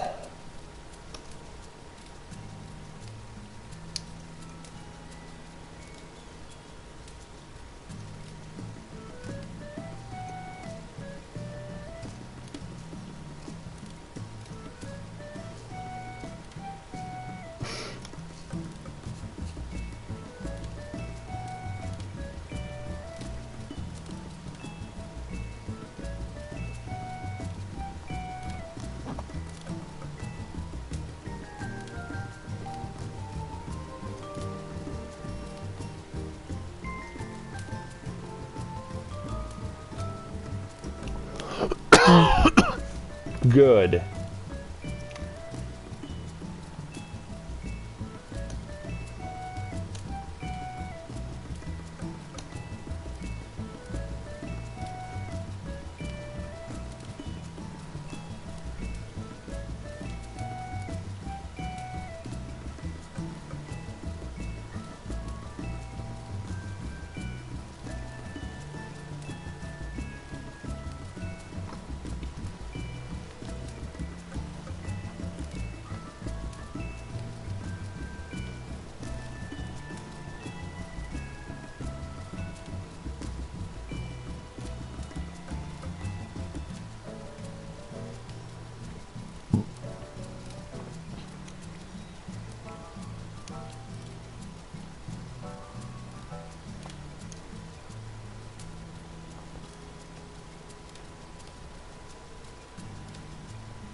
Come on.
Alright.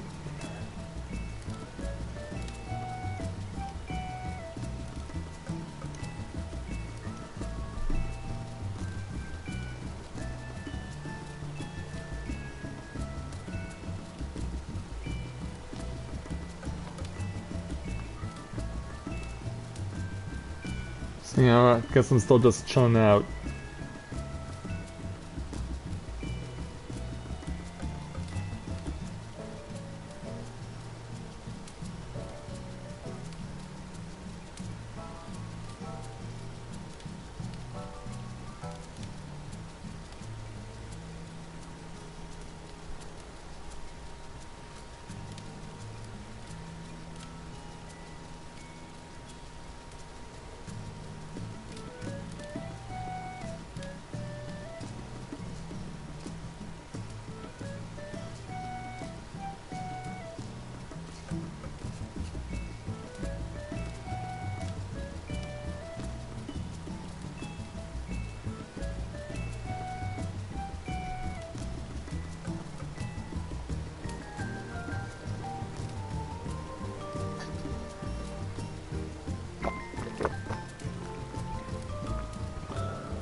Oh, hey there, Alan. How good to see you this afternoon.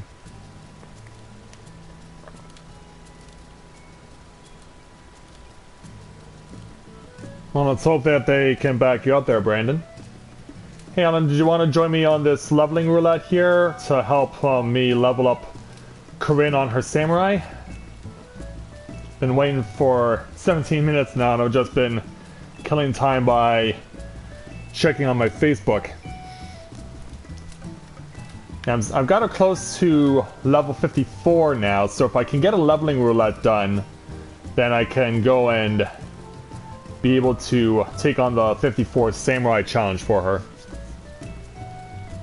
Okay, yeah, that's fine. Don't worry about it. Still, it's nice to see that you came to pay us a visit tonight. Or rather, this afternoon.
Right.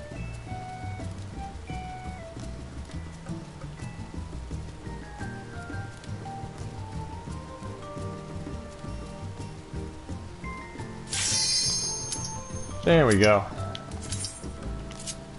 Just had to be patient and it would all work out in the end.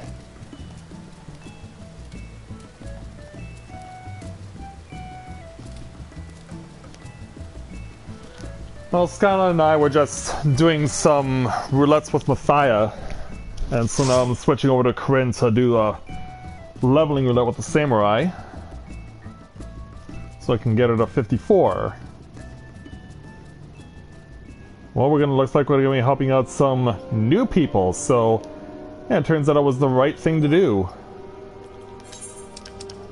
Was go leveling roulette, because we get to help out some first-timers.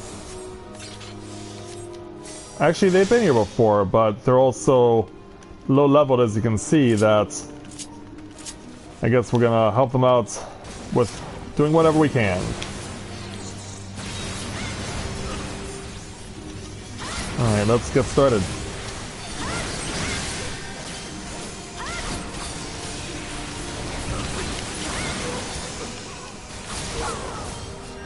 I really like that both Jinpu and Shifu allow you the ability to add buffs to yourself on your samurai. That, like, I don't know who thought of that, but it is pretty unique. But yeah, this morning I was doing the start of a project that I want to do for myself for Final Fantasy XIV. And so I started working on that this morning. Actually, I didn't so much start working on it this morning as I started getting the components together for it. Because I actually started working on my projects on Wednesday on my birthday, because I went to a place that is going to be a part of this video that I'm doing for this project that I'm doing for Final Fantasy XIV. And it's a very specific place in particular.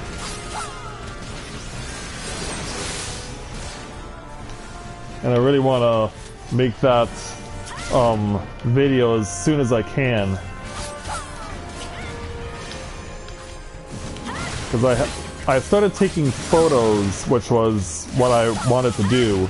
And then on top of that, I also want to get the chance to make some little video clips as well. Like, some of them will be my own, but I also know I'll need to borrow some footage as well. In fact, one of the clips I need to borrow is from Sam, because there was something said in one of his streams by myself that someone else also said, and it goes with what I'm trying to accomplish with this particular project that I'm doing.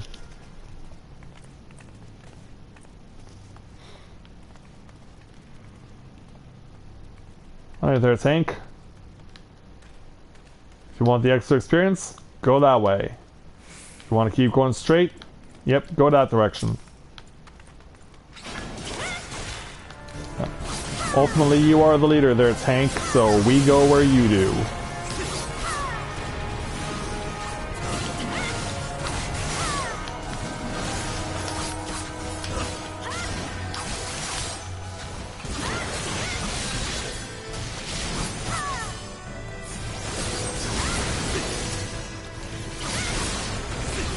I mean, if nothing else, I have no issue with not having to worry about keeping track of all the rotations that a samurai can do, because you have so many options.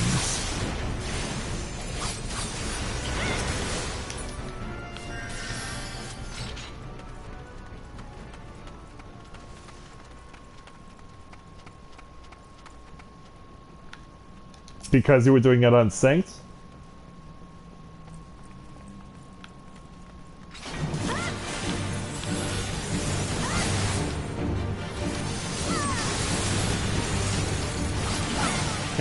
I'm assuming you were doing that run on syncs there, Alan.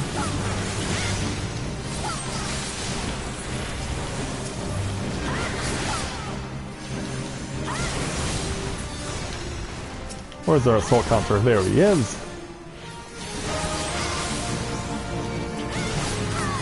Oh, take this aggro off.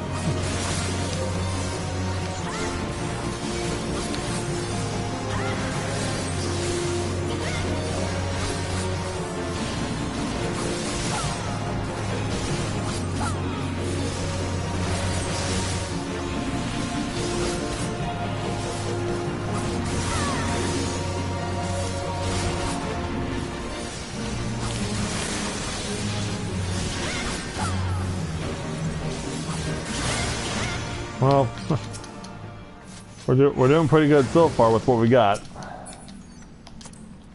But yeah, I mean, I am usually inclined to choose Jinpu first on for my initial rotation, and then Shifu after that. Yeah, gonna have to kind of turn the camera around here. Yeah, it looks like the healer is gonna have their work cut out for them.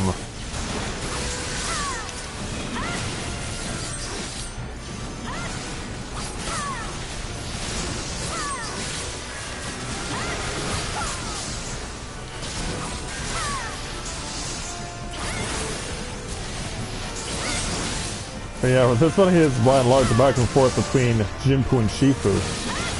And when you're this low leveled and you have no way to build up your Aijutsu gauge, like there's not really much you can do.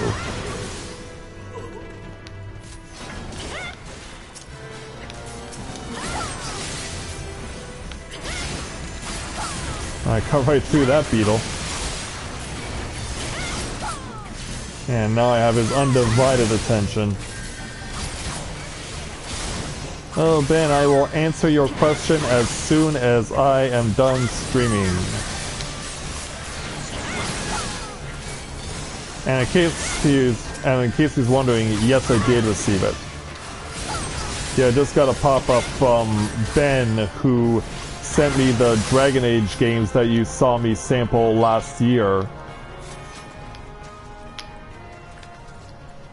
And so he asked me if I received the copy of the Skyrim Special Edition for PS4, which was for my birthday, and so I did receive that.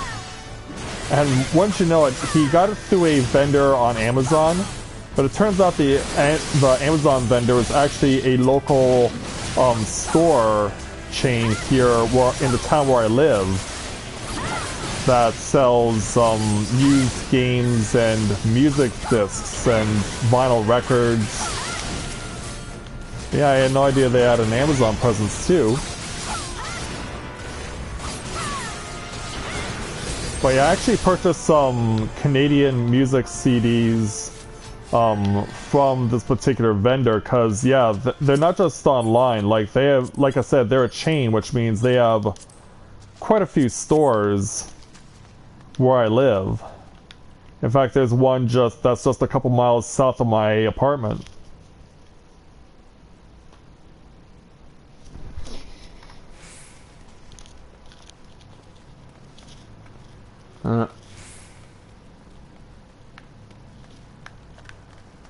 Okay, well, since I don't have use of those abilities here, that's something I won't be able to do.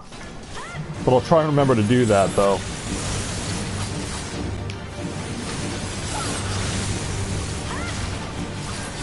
And I just realized my Jinpu ran out of time.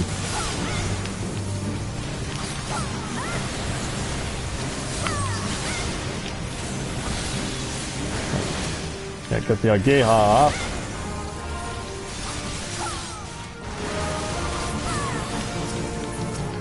Oh, here we go. Ugh. Why do I have aggro? Tank, take this off me. Use provoke.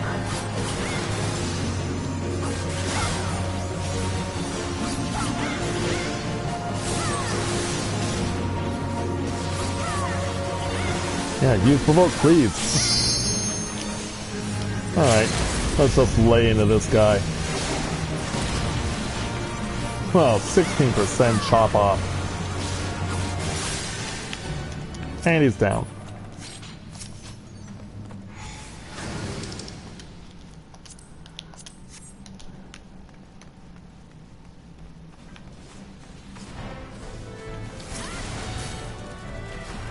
Isn't it a cross-class? But it's a cross-class skill though now. Yeah, it's not a default through exclusively for one race now. Like, it's a cross-class skill for any tanking class.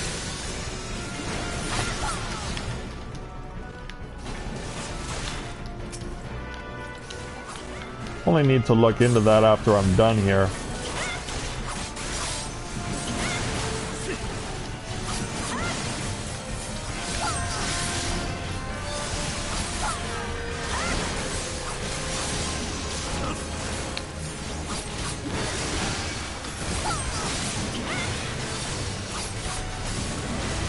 They just keep cutting away.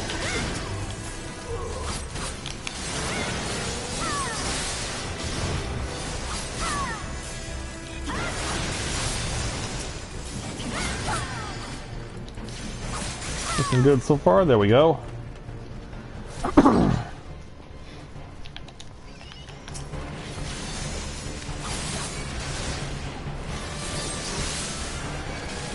was about to say, where'd the tank go? And I realized, like, who needs the tank? The summoner is using, or the arcanist is using their topaz carbuncle to fight in the tank's stead.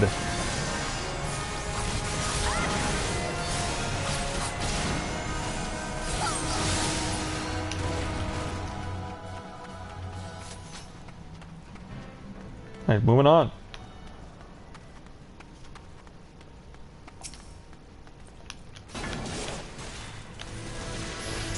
Still some fun with these guys. Oh, fine. If you're gonna hold still. Yeah, if you're just gonna be like that and hold still, fine. I'll just kill you where you stand. Or at least try to.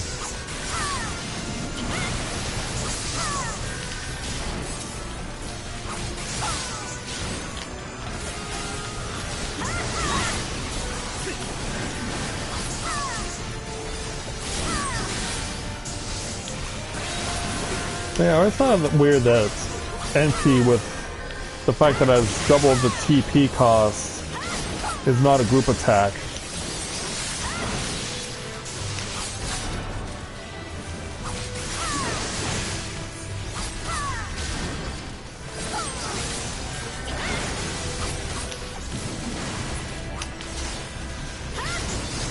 Oh, still an enemy here. Alright. Don't worry, we got him.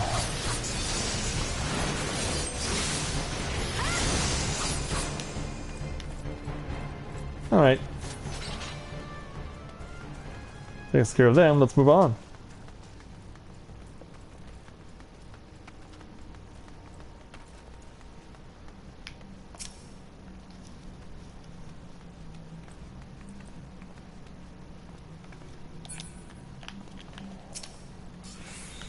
Yeah, he just walked right into us. It's like, okay, you fellow varlets, if you're not gonna step up and fight this guy, I'll do it. Yeah, he's pretty much taking the lead, and so naturally he's gonna be the first to die. Yeah, he's just walking up to us naturally like nobody's business, and he's like, are you guys behind me gonna come and help me, give me a hand to beat up this group of people who wandered into this place? No? Alright, then I'll try and kill him solo. And look what it got him.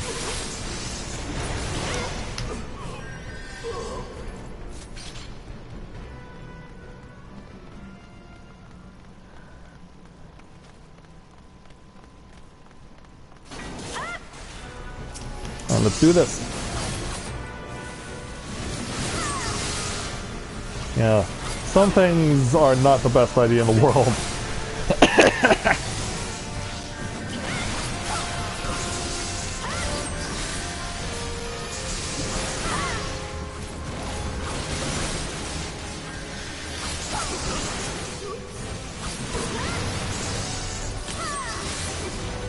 There we go, got to use it that time. Got to use my Ageha. I got to deliver my finishing strike. Oh, I got to use it again.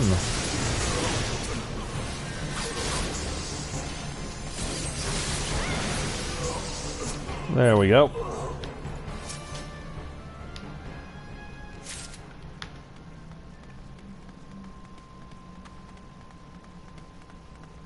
So back over to the barrier.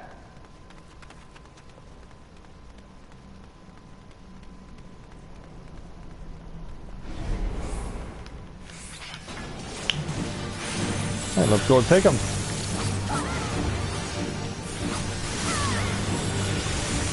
Just have at it.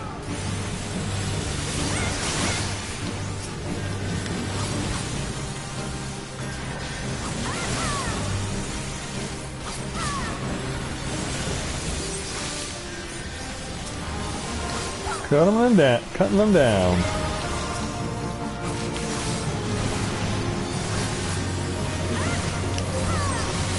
Finish him. Before we start dealing with the nasty gargoyle. Yeah, you're not Goliath. Gonna do something to deal with you.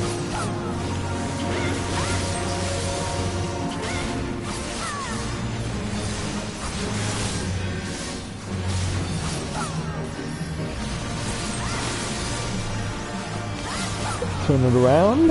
Alright.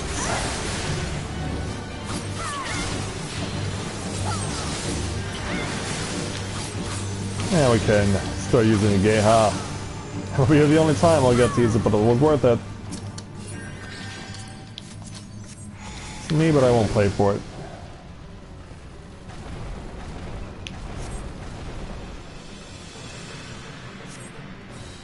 Yeah, probably. That's probably true.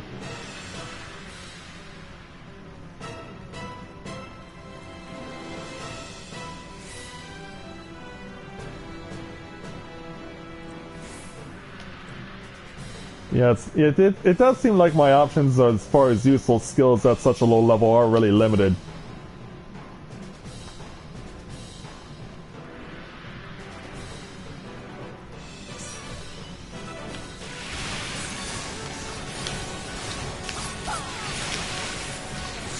At least I can still use Feint without issue.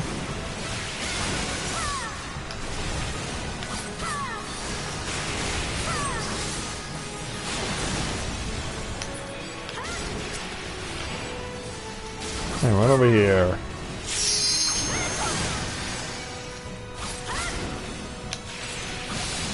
Take this. Ooh.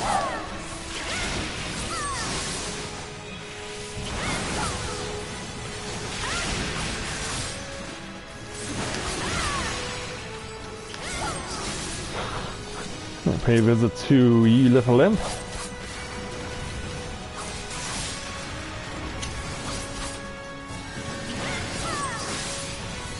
And the paint pulls everyone over.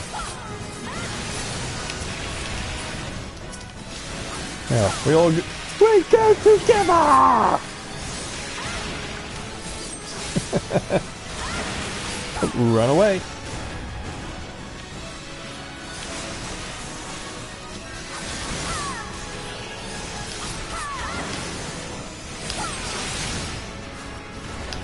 Where's that final wave? There they are. Time for more hacking of imps. You're getting hacked, fool.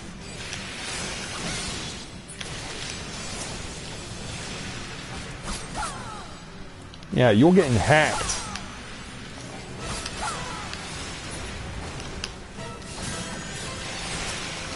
And then jump over to see what the remaining adds.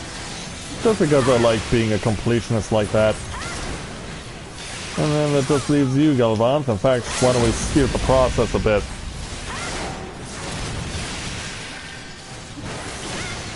You're gonna have time to get one more feint on you. I guess we'll watch the finish from afar and get to level 54 as a samurai. Well, the Arcanist gains 3 levels in this dungeon. Talk about getting it done. Yeah, he's probably got like the brand new ring from the house, from the Hall of the Novice, and the Alamegan earrings as well.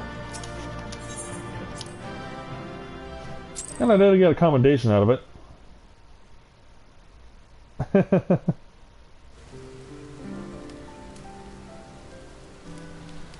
Alright. In fact, just barely had enough points to get to 54.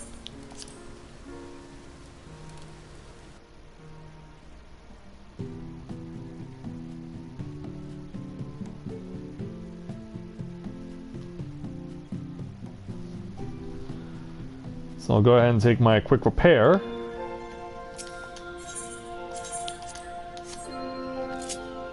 Alright. I want to switch things up here.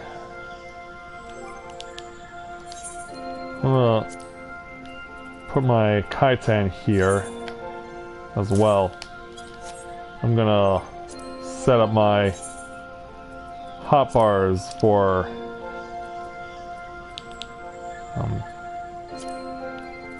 doing what we're gonna do. Crossbar to right. So yeah, that way I have those abilities on me. I want to read what they do before I start throwing myself into battle. 52. Increases potency of next weapon skill by 50% but costs 20 points on the Genki gauge. And Goten rushes target and delivers attack with a potency of 100, costs 10 on the Genki gauge. Man, that's a tongue twister.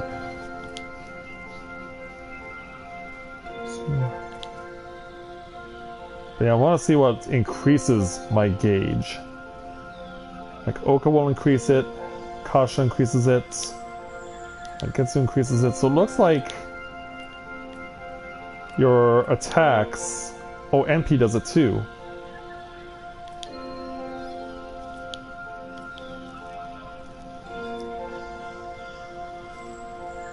Oh, and so is Ageha also does it. If a killing blow is done, it's increased by 30 points on that Kinky gauge. Oh, that's pretty impressive.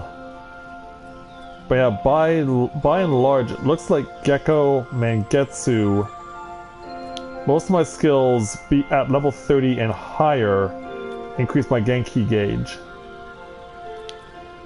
And then I can use Kaiten and Gyoten to my advantage.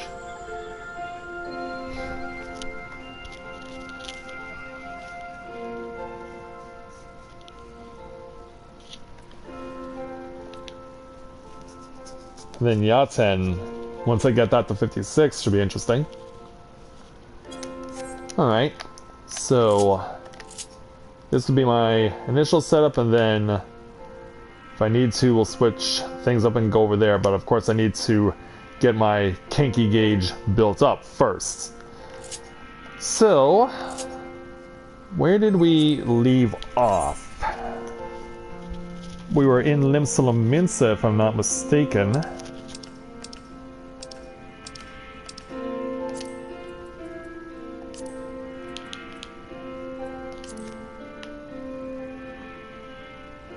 Yeah, we're in Limsalaminsa. Yeah, he's certainly taken quite a tour with Samurai and Red Mage so far.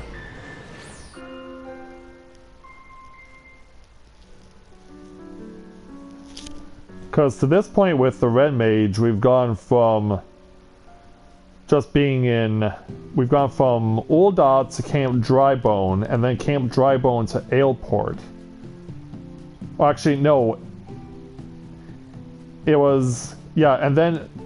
yeah, and then Aleport through Vesper Bay. So it was Ul'dah, Camp Drybone, Vesper Bay, and then Aleport. And now with Samurai, we're gone to... from Ul'dah to just outside of Ul'dah, and now we're in Limsalaminsa.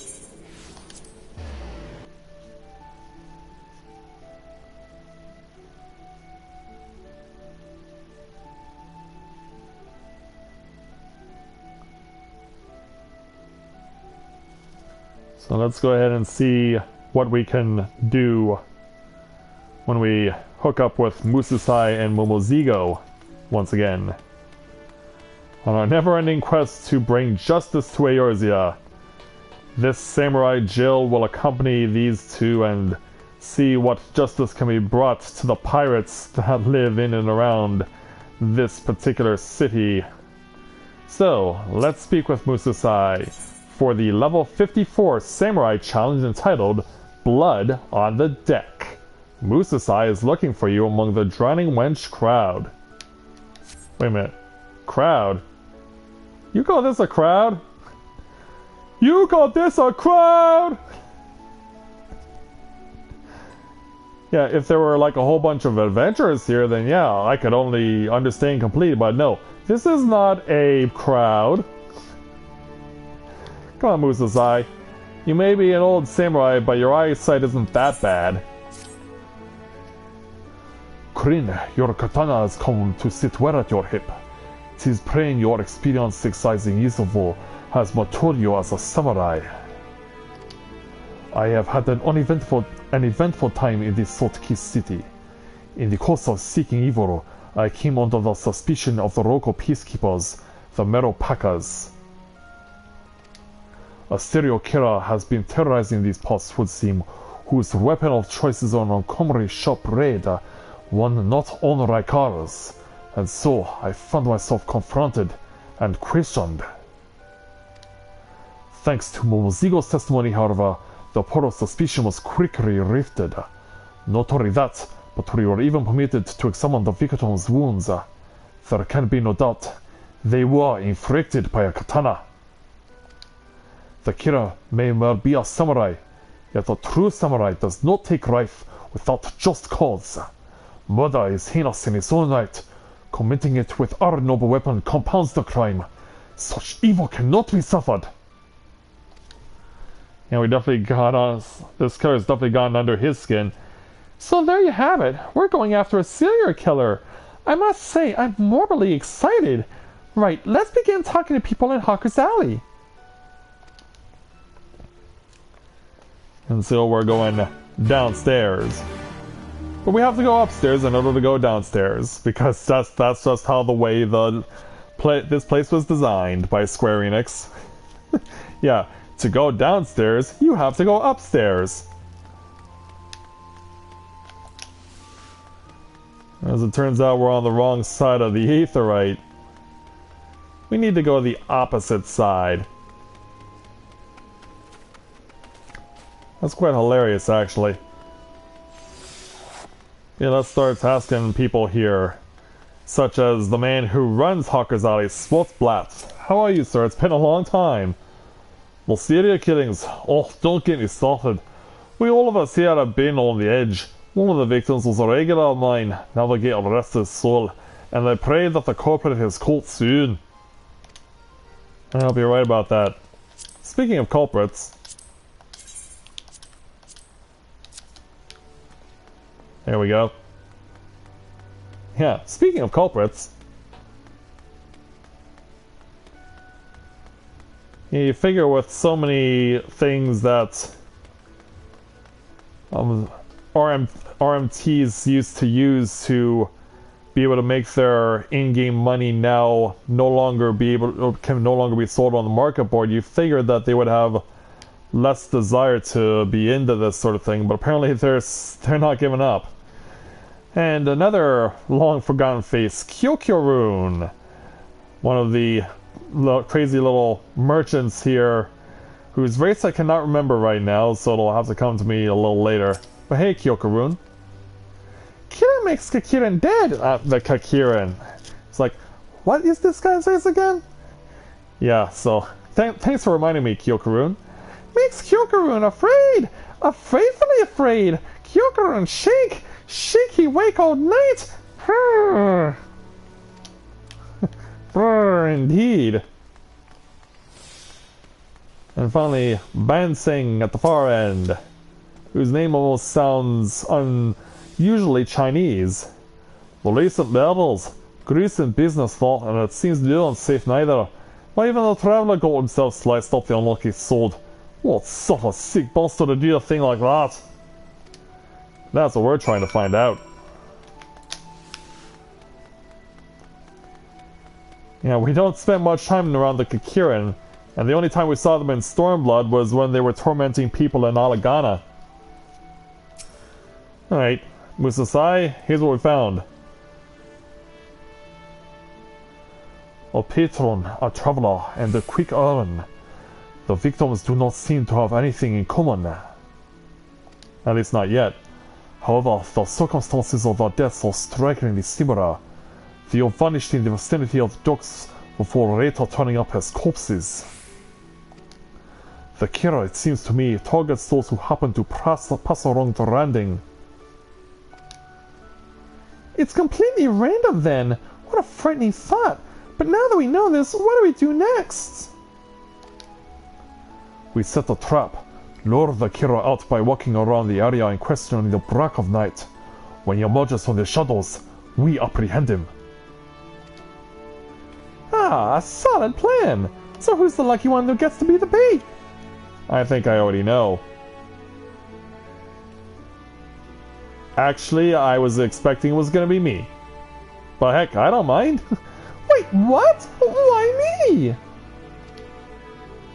Though the victims have naught in common, it must be noted that none of them were armed. In other words, the killer preyed on the defenseless. With our katana at our hips, Corinne and I shan't make enticing baits. Conversely, were we to forgo our weapons, we will be ill-equipped to subdue the villain. And so, it falls to you. Yeah, Momoziga is pretty disappointed right now that his life is going to be in danger. Take heart, my friend. Both of us shall be close on hand, ready to pounce ere you may come to harm. Now then, let us go to the docks.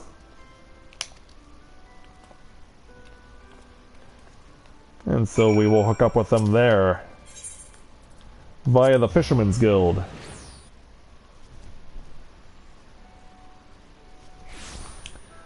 Here they are. No combat light yet, though. Why? It is time. Let us set up the trap. Yeah, I was expecting the combat light to be up. What gives? Are we not actually fighting?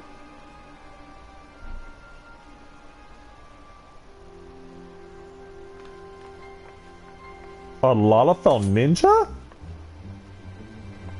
Ah! It's him!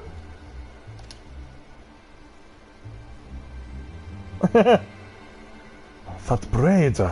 Yeah, a Lalafell ninja carrying a katana?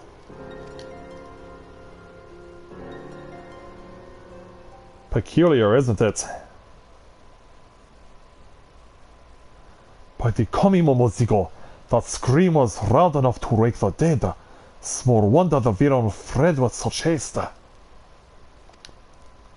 It wasn't intentional. What's done is done. Besides, our mission was not entirely without fruit. The killer's braid, it is known to me. Some while ago, a wealthy merchant of this land came to Kogane, a port of Higashi. The man had a fetish for braids and proceeded to buy up the finest he could find. I chanced to inspect the wares at one of the many swordsmiths this merchant visited, and noted a unique katana marked for delivery to his ship. The self-same katana the killer wields. Furthermore, according to the shopkeeper, the merchant was a laughable. A wealthy Lalafella merchant, you say? Well, in this area there's Gigaruju, whom I once entertained with a dance troupe, but for all his vices, he didn't strike me as a serial-killing sort. Be that as it may, this is also read for now. Where do we find this man? Costa del Sol. At his resort at Costa del Sol, most like, but I'm doubtful here's the one we're after. Nonetheless, we'll make the voyage out there. And so away we go.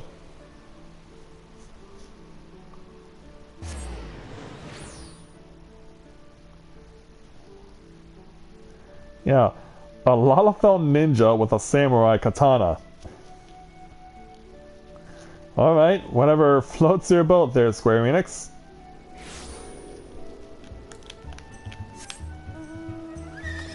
Yeah, we get to speak with Master Gigaruju. Sadly, the Moonfire Fair has ended, so he can no longer be a pervert. But yeah, we're coming to speak with you for an entirely different reason there, Master Gigaruju. And I can still see that the Mikote feign you. Who dares disturb my slumber? Oh ho! If it isn't the resourceful adventurer and supremely forgiving adventurer! I'm guessing this is for me letting you slide on being a pervert. I see you brought company today, and of the Far Eastern persuasion besides. How very exotic. But come, what is it you wish of me? Let us explain. Truly now, yours truly, a suspect in the serial killings. But of course it is a mistake, and no mistake about it. However, I do have an inkling as to who the culprit might be. Go on. Gurumi Borlumi. He's your man. He made his fortune in trade and indulges in extreme excesses, which, coming from me, is saying something. But most relevant to your investigation is the fact that he is obsessed with all things Far Eastern and owns an extensive collection of katana. Why, just the other day at a social gathering, he was bragging on about one such weapon as though it was his firstborn. When he said that he wanted to feel what it feels like to cut a man down, we all had a good chuckle, assuming he was speaking in jest. The man did always strike me as touched, but to think that he would actually go and do the deed! To simply kill a man to satisfy his own twisted urges. This is no man, but a fiend in a man's skin. Master Giguruju, would be wrong to suspect you and humbly beg your forgiveness. Will you tell us where to find this depraved creature? On his ship where he lives. It's at anchor nearby for now, but I should warn you that he recently mentioned wanting a change of scenery. Ah! A ship! It's gonna be tough to sneak aboard, but if we miss this chance, who knows when there'll be another? Oh, thank your lucky stars, for it just so happens I've received an invitation from Gurumi Borlumi to attend a banquet aboard his, and I quote, vessel of myriad pleasures. You may have it, a small token of my remorse to you, my dear adventurer. Show it to the man's retainer at the pier, and you will be shown to his ship. And you, showmaster, I will lend you my garb. Disguised as yours truly, none shall raise an eyebrow you were to have bodyguards in your company. And with that I bid you success. Gurumi Borlumi is a troublesome business rival, and I shan't shed a tear at his demise. Yeah, Pebolo, Giguruju's mistress, not afraid to do what needs to be done. We are grateful. Without further ado then, let us assume our roles and head to the pier. Why do I have a terrible feeling about this? Because you do. And the invitation to Gurumi Borlumi's retainer. We shall do this then.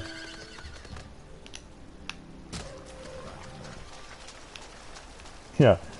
My steed's one purpose to jump into the water and provide me passage into the shallows. Yeah, we're running down to the end of the dock. And this is where we should start seeing combat light. There it is. There's the combat light. Yeah, the retainer is rather tall.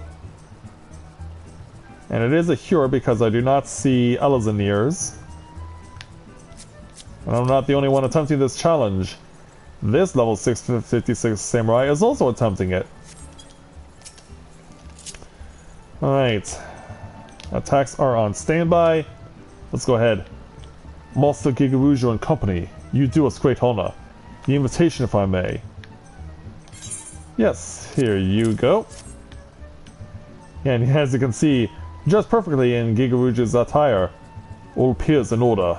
Thank you kindly. If you would care to step aboard, we shall cast off presently. Indeed we shall. But let's see how we will fare.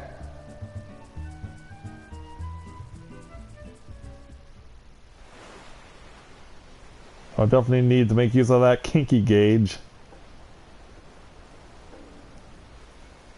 How the hell do you have a tree growing on your ship? What? Well, anyway, we have kimono-clad Mikote girls doing the bomb dance.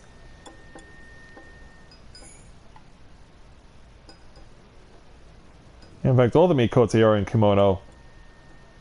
We need proper kimonos in this game. Because like what I have for Rika, like it works, but it's not exactly a true kimono. Like it's just the yukata with a spring skirt. But we need proper kimonos in the game to be given to us as DLC. Your dedication to your passion is beyond impressive, my lord. Would that we all had your fine taste. Come now, we scarcely scratched the surface. Save some wonderment for my prized katana.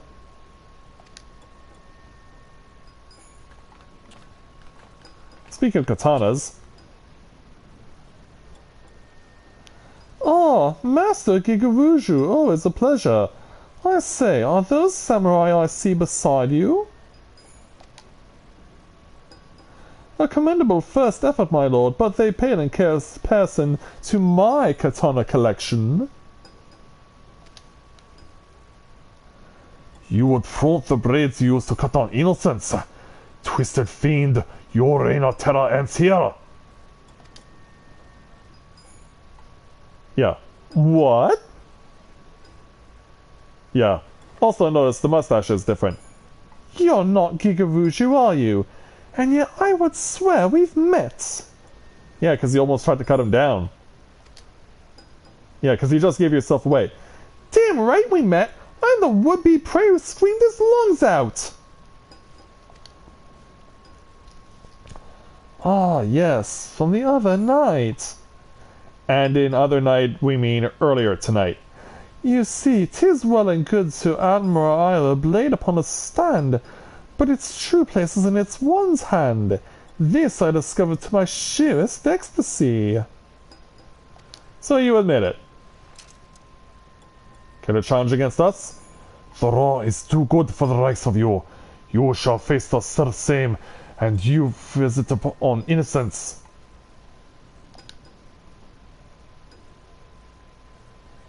Not only do you sneak uninvited into a private gathering, you make violent threats against an upstanding citizen? It seems I have no choice but to summon the guards. Now let us step above and pray put on a good show. I have a reputation as a host to uphold.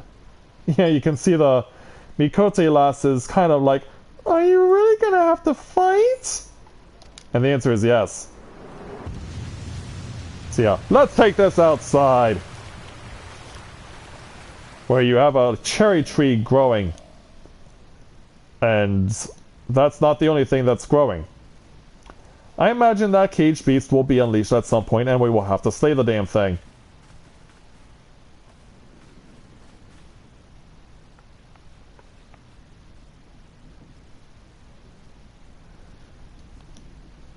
What? Ostringen Koi? Ostringen Koi! Time to work for your keep! So yeah, this is the beast he's referring to?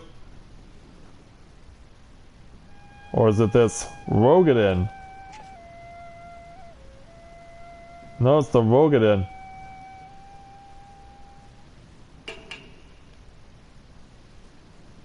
But yeah, you don't look like someone we know.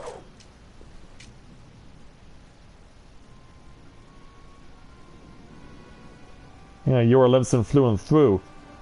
That is no way to hold a katana. You are no true samurai. Yeah, as he spits with his cowboy hat on. But like there's a difference. A samurai is just a swordsman what fights with a katana, and this champion gladiator is gonna show you how it's done. You heard that, Corinne? The difference is rust on this man. We must free him from his ignorance. By slaying his ass. Hold it, I have a mind to savor this. We shall save you for last. Let us warm the deck with an opening act. Here's where the beast comes out. Nope. Ninja first.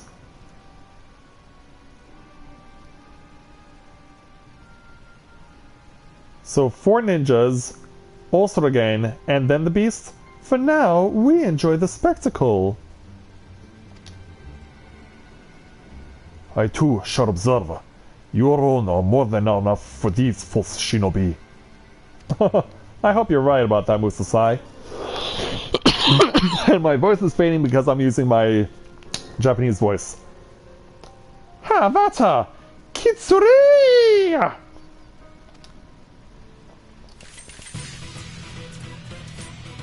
Alright, let's dance.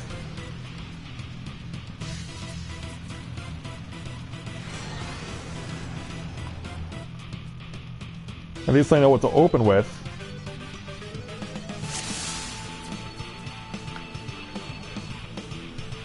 This is but part of your training. Indeed it is. Defeat the sham shinobi.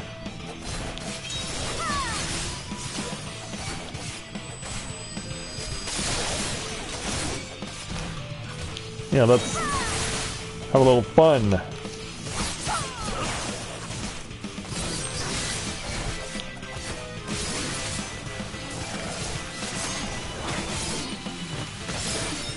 And where's my extension?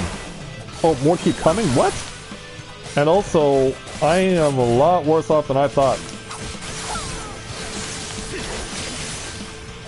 There we go. Yeah, I was like, where's my group abilities?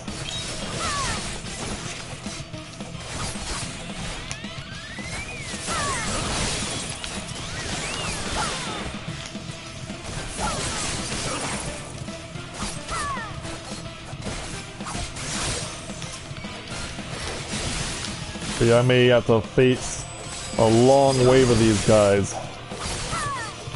Which worries me.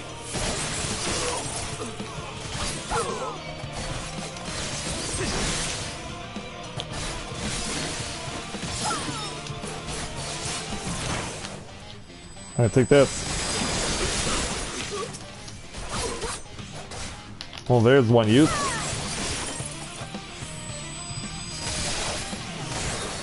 And let's try it again.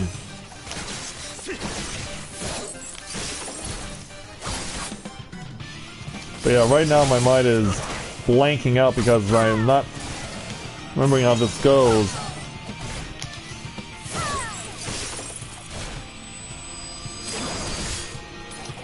Well, let's see what the last one. Yeah, now the beast is unleashed.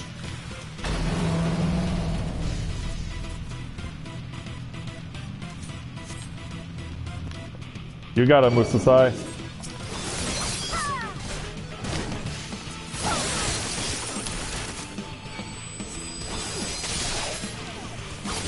I imagine I will.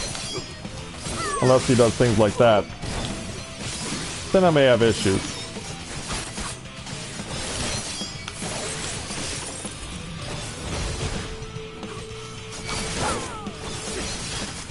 Well, that's the thing, it has no cast, it has no cast.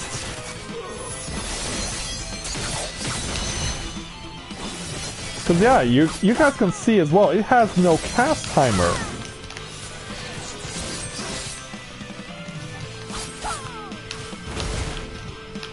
Yeah, he's pretty much got me killed here. Like, how do you decide when to move and when not? Okay, your pet is gone. But I need to heal a crap ton of health. At least I'm given the time to do so.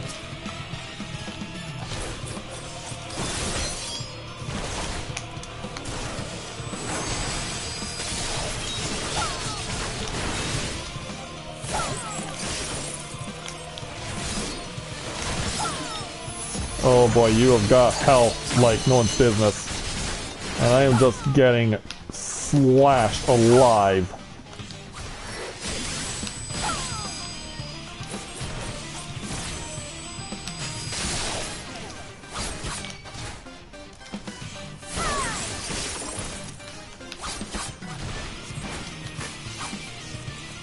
Oh no! No, no, no, no, no, no, no!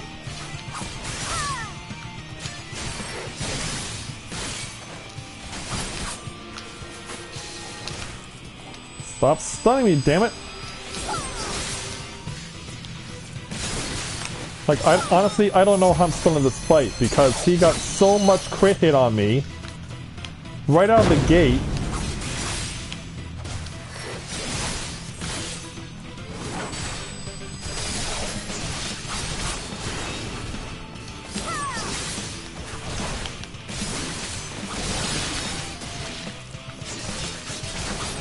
Oh boy, this could not be closer. Oh man.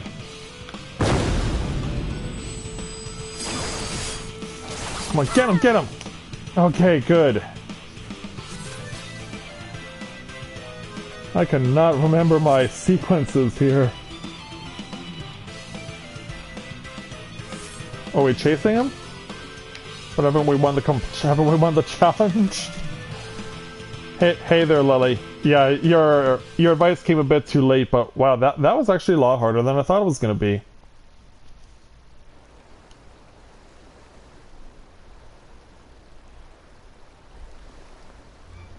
Yeah, I was wanting to test out my new skills that I got at level 52 and 54.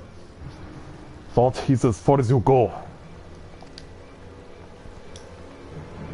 Unless he has a trick up his sleeve. Who are you? I am Musosai, and beside me is my pupil Corinne. We seek out the wicked and exact justice upon them. Musosai? The legendary swordsman whose tales I heard in Kugane? Small wonder my guards didn't stand a chance. But even legends bleed, and with my transcendent katana, I am more than a match for you! Come, this blade shall drink deep of your lifeblood! Unrepentant fiend, you belong not in Jero, but in Hero. Say your prayers to whatever kami you keep.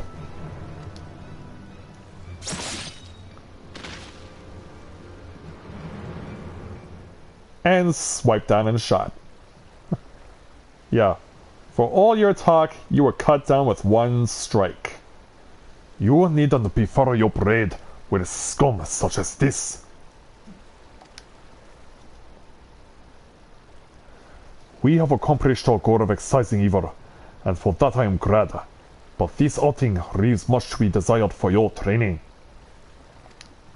For you see, a samurai runs best when he faces a fellow samurai of equal skill. Alas, they are hard to come by in this land, and a pretender such as that whom you faced is no substitute. Hi there, Momozigo. Phew, we did it! Pats on the back for everyone, especially me. Now, what's this about you being a legend back at home? 'Tis ancient history. Whatever I may have been in the past, now I am but as you see me. And old man, long past his prime. Yet still skilled enough to strike down a lot of fowl with a single swing of your katana. Meanwhile, here comes the real Gigaruju.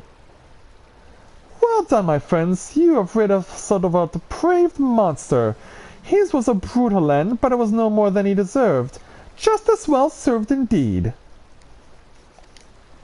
Rest assured this mess will be cleaned up.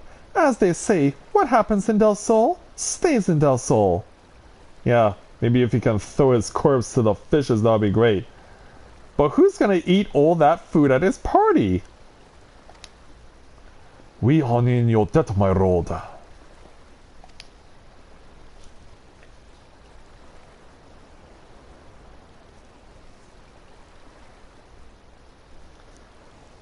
Our work here is done. One fewer evil afflicts.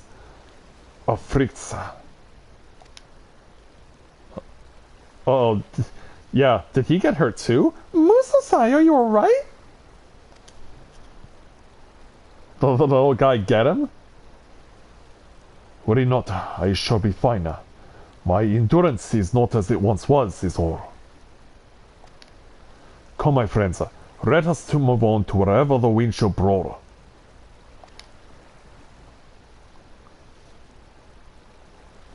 Where do you intend to go next? And the wind blows, 'twould seem, to the forest. Mozigo, prairie dawn. Gridania time? The forest? You mean Gridania? Oh dear. I mean, of course, right this way. Yeah, because given where you guys are, since Gridania is landlocked, you would have to take a... Well, it's the next day now, so to get to Gridania from where they are, they would have to take a ship to, at the very least, get back to Limsalaminsa and then take an airship to Gridania, or take a ship to Vesper Bay, travel through Thanlin, and get to the Black Shard through that way. Well, it's time for a homecoming, as it were. The Azure Dragoon returns to her native soil.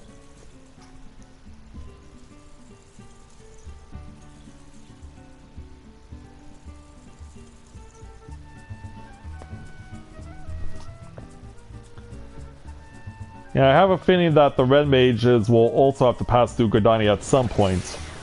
And I imagine that at some point as well, they'll have to pass through Ishgard as well.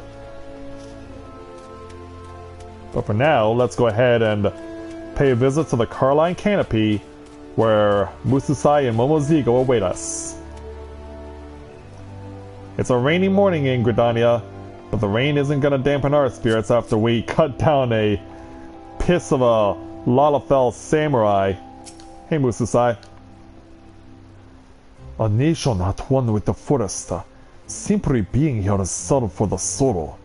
Yet even amidst such seeming serenity, untold wickedness may lurk. Until such time as we find it, pray continue applying yourself to your art. Right then, I'll go about making inquiries at once. Thank you, Momozigo. And in the meantime, we'll take our 62,400 experience points and over 2,800 gil. And then we have to wait until, of course, level 56 to see what we're going to be doing next.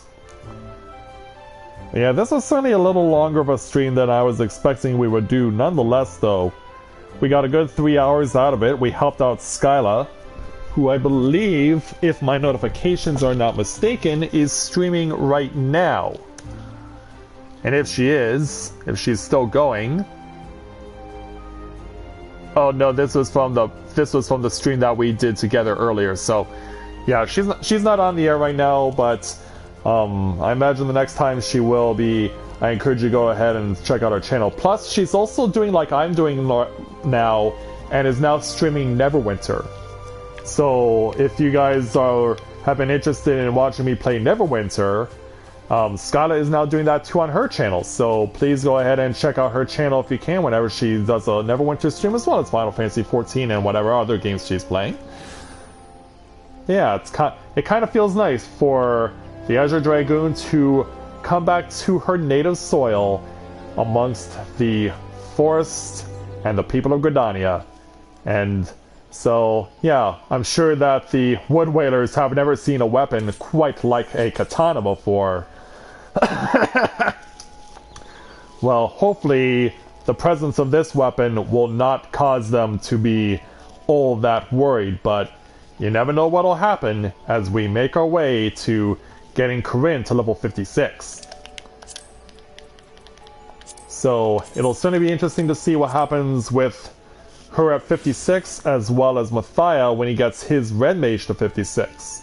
But you'll have to wait until next time to see those incidents when those challenges take place next. So I'll likely be back on later this evening with the stream. I'm not sure what I'm going to play, but I'll make sure that it's enjoyable for everyone.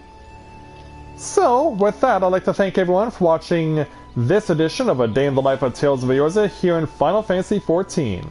And I'll look forward to seeing you guys later this evening for more awesome fun. So, thank you very much everyone for watching, and until next time everyone, this is Matthia with Novaura Autism, saying take care, and I'll see you soon. Yeah. And no sooner does she bow than she pulls the katana right back out. Because I guess she wants to use it a little more.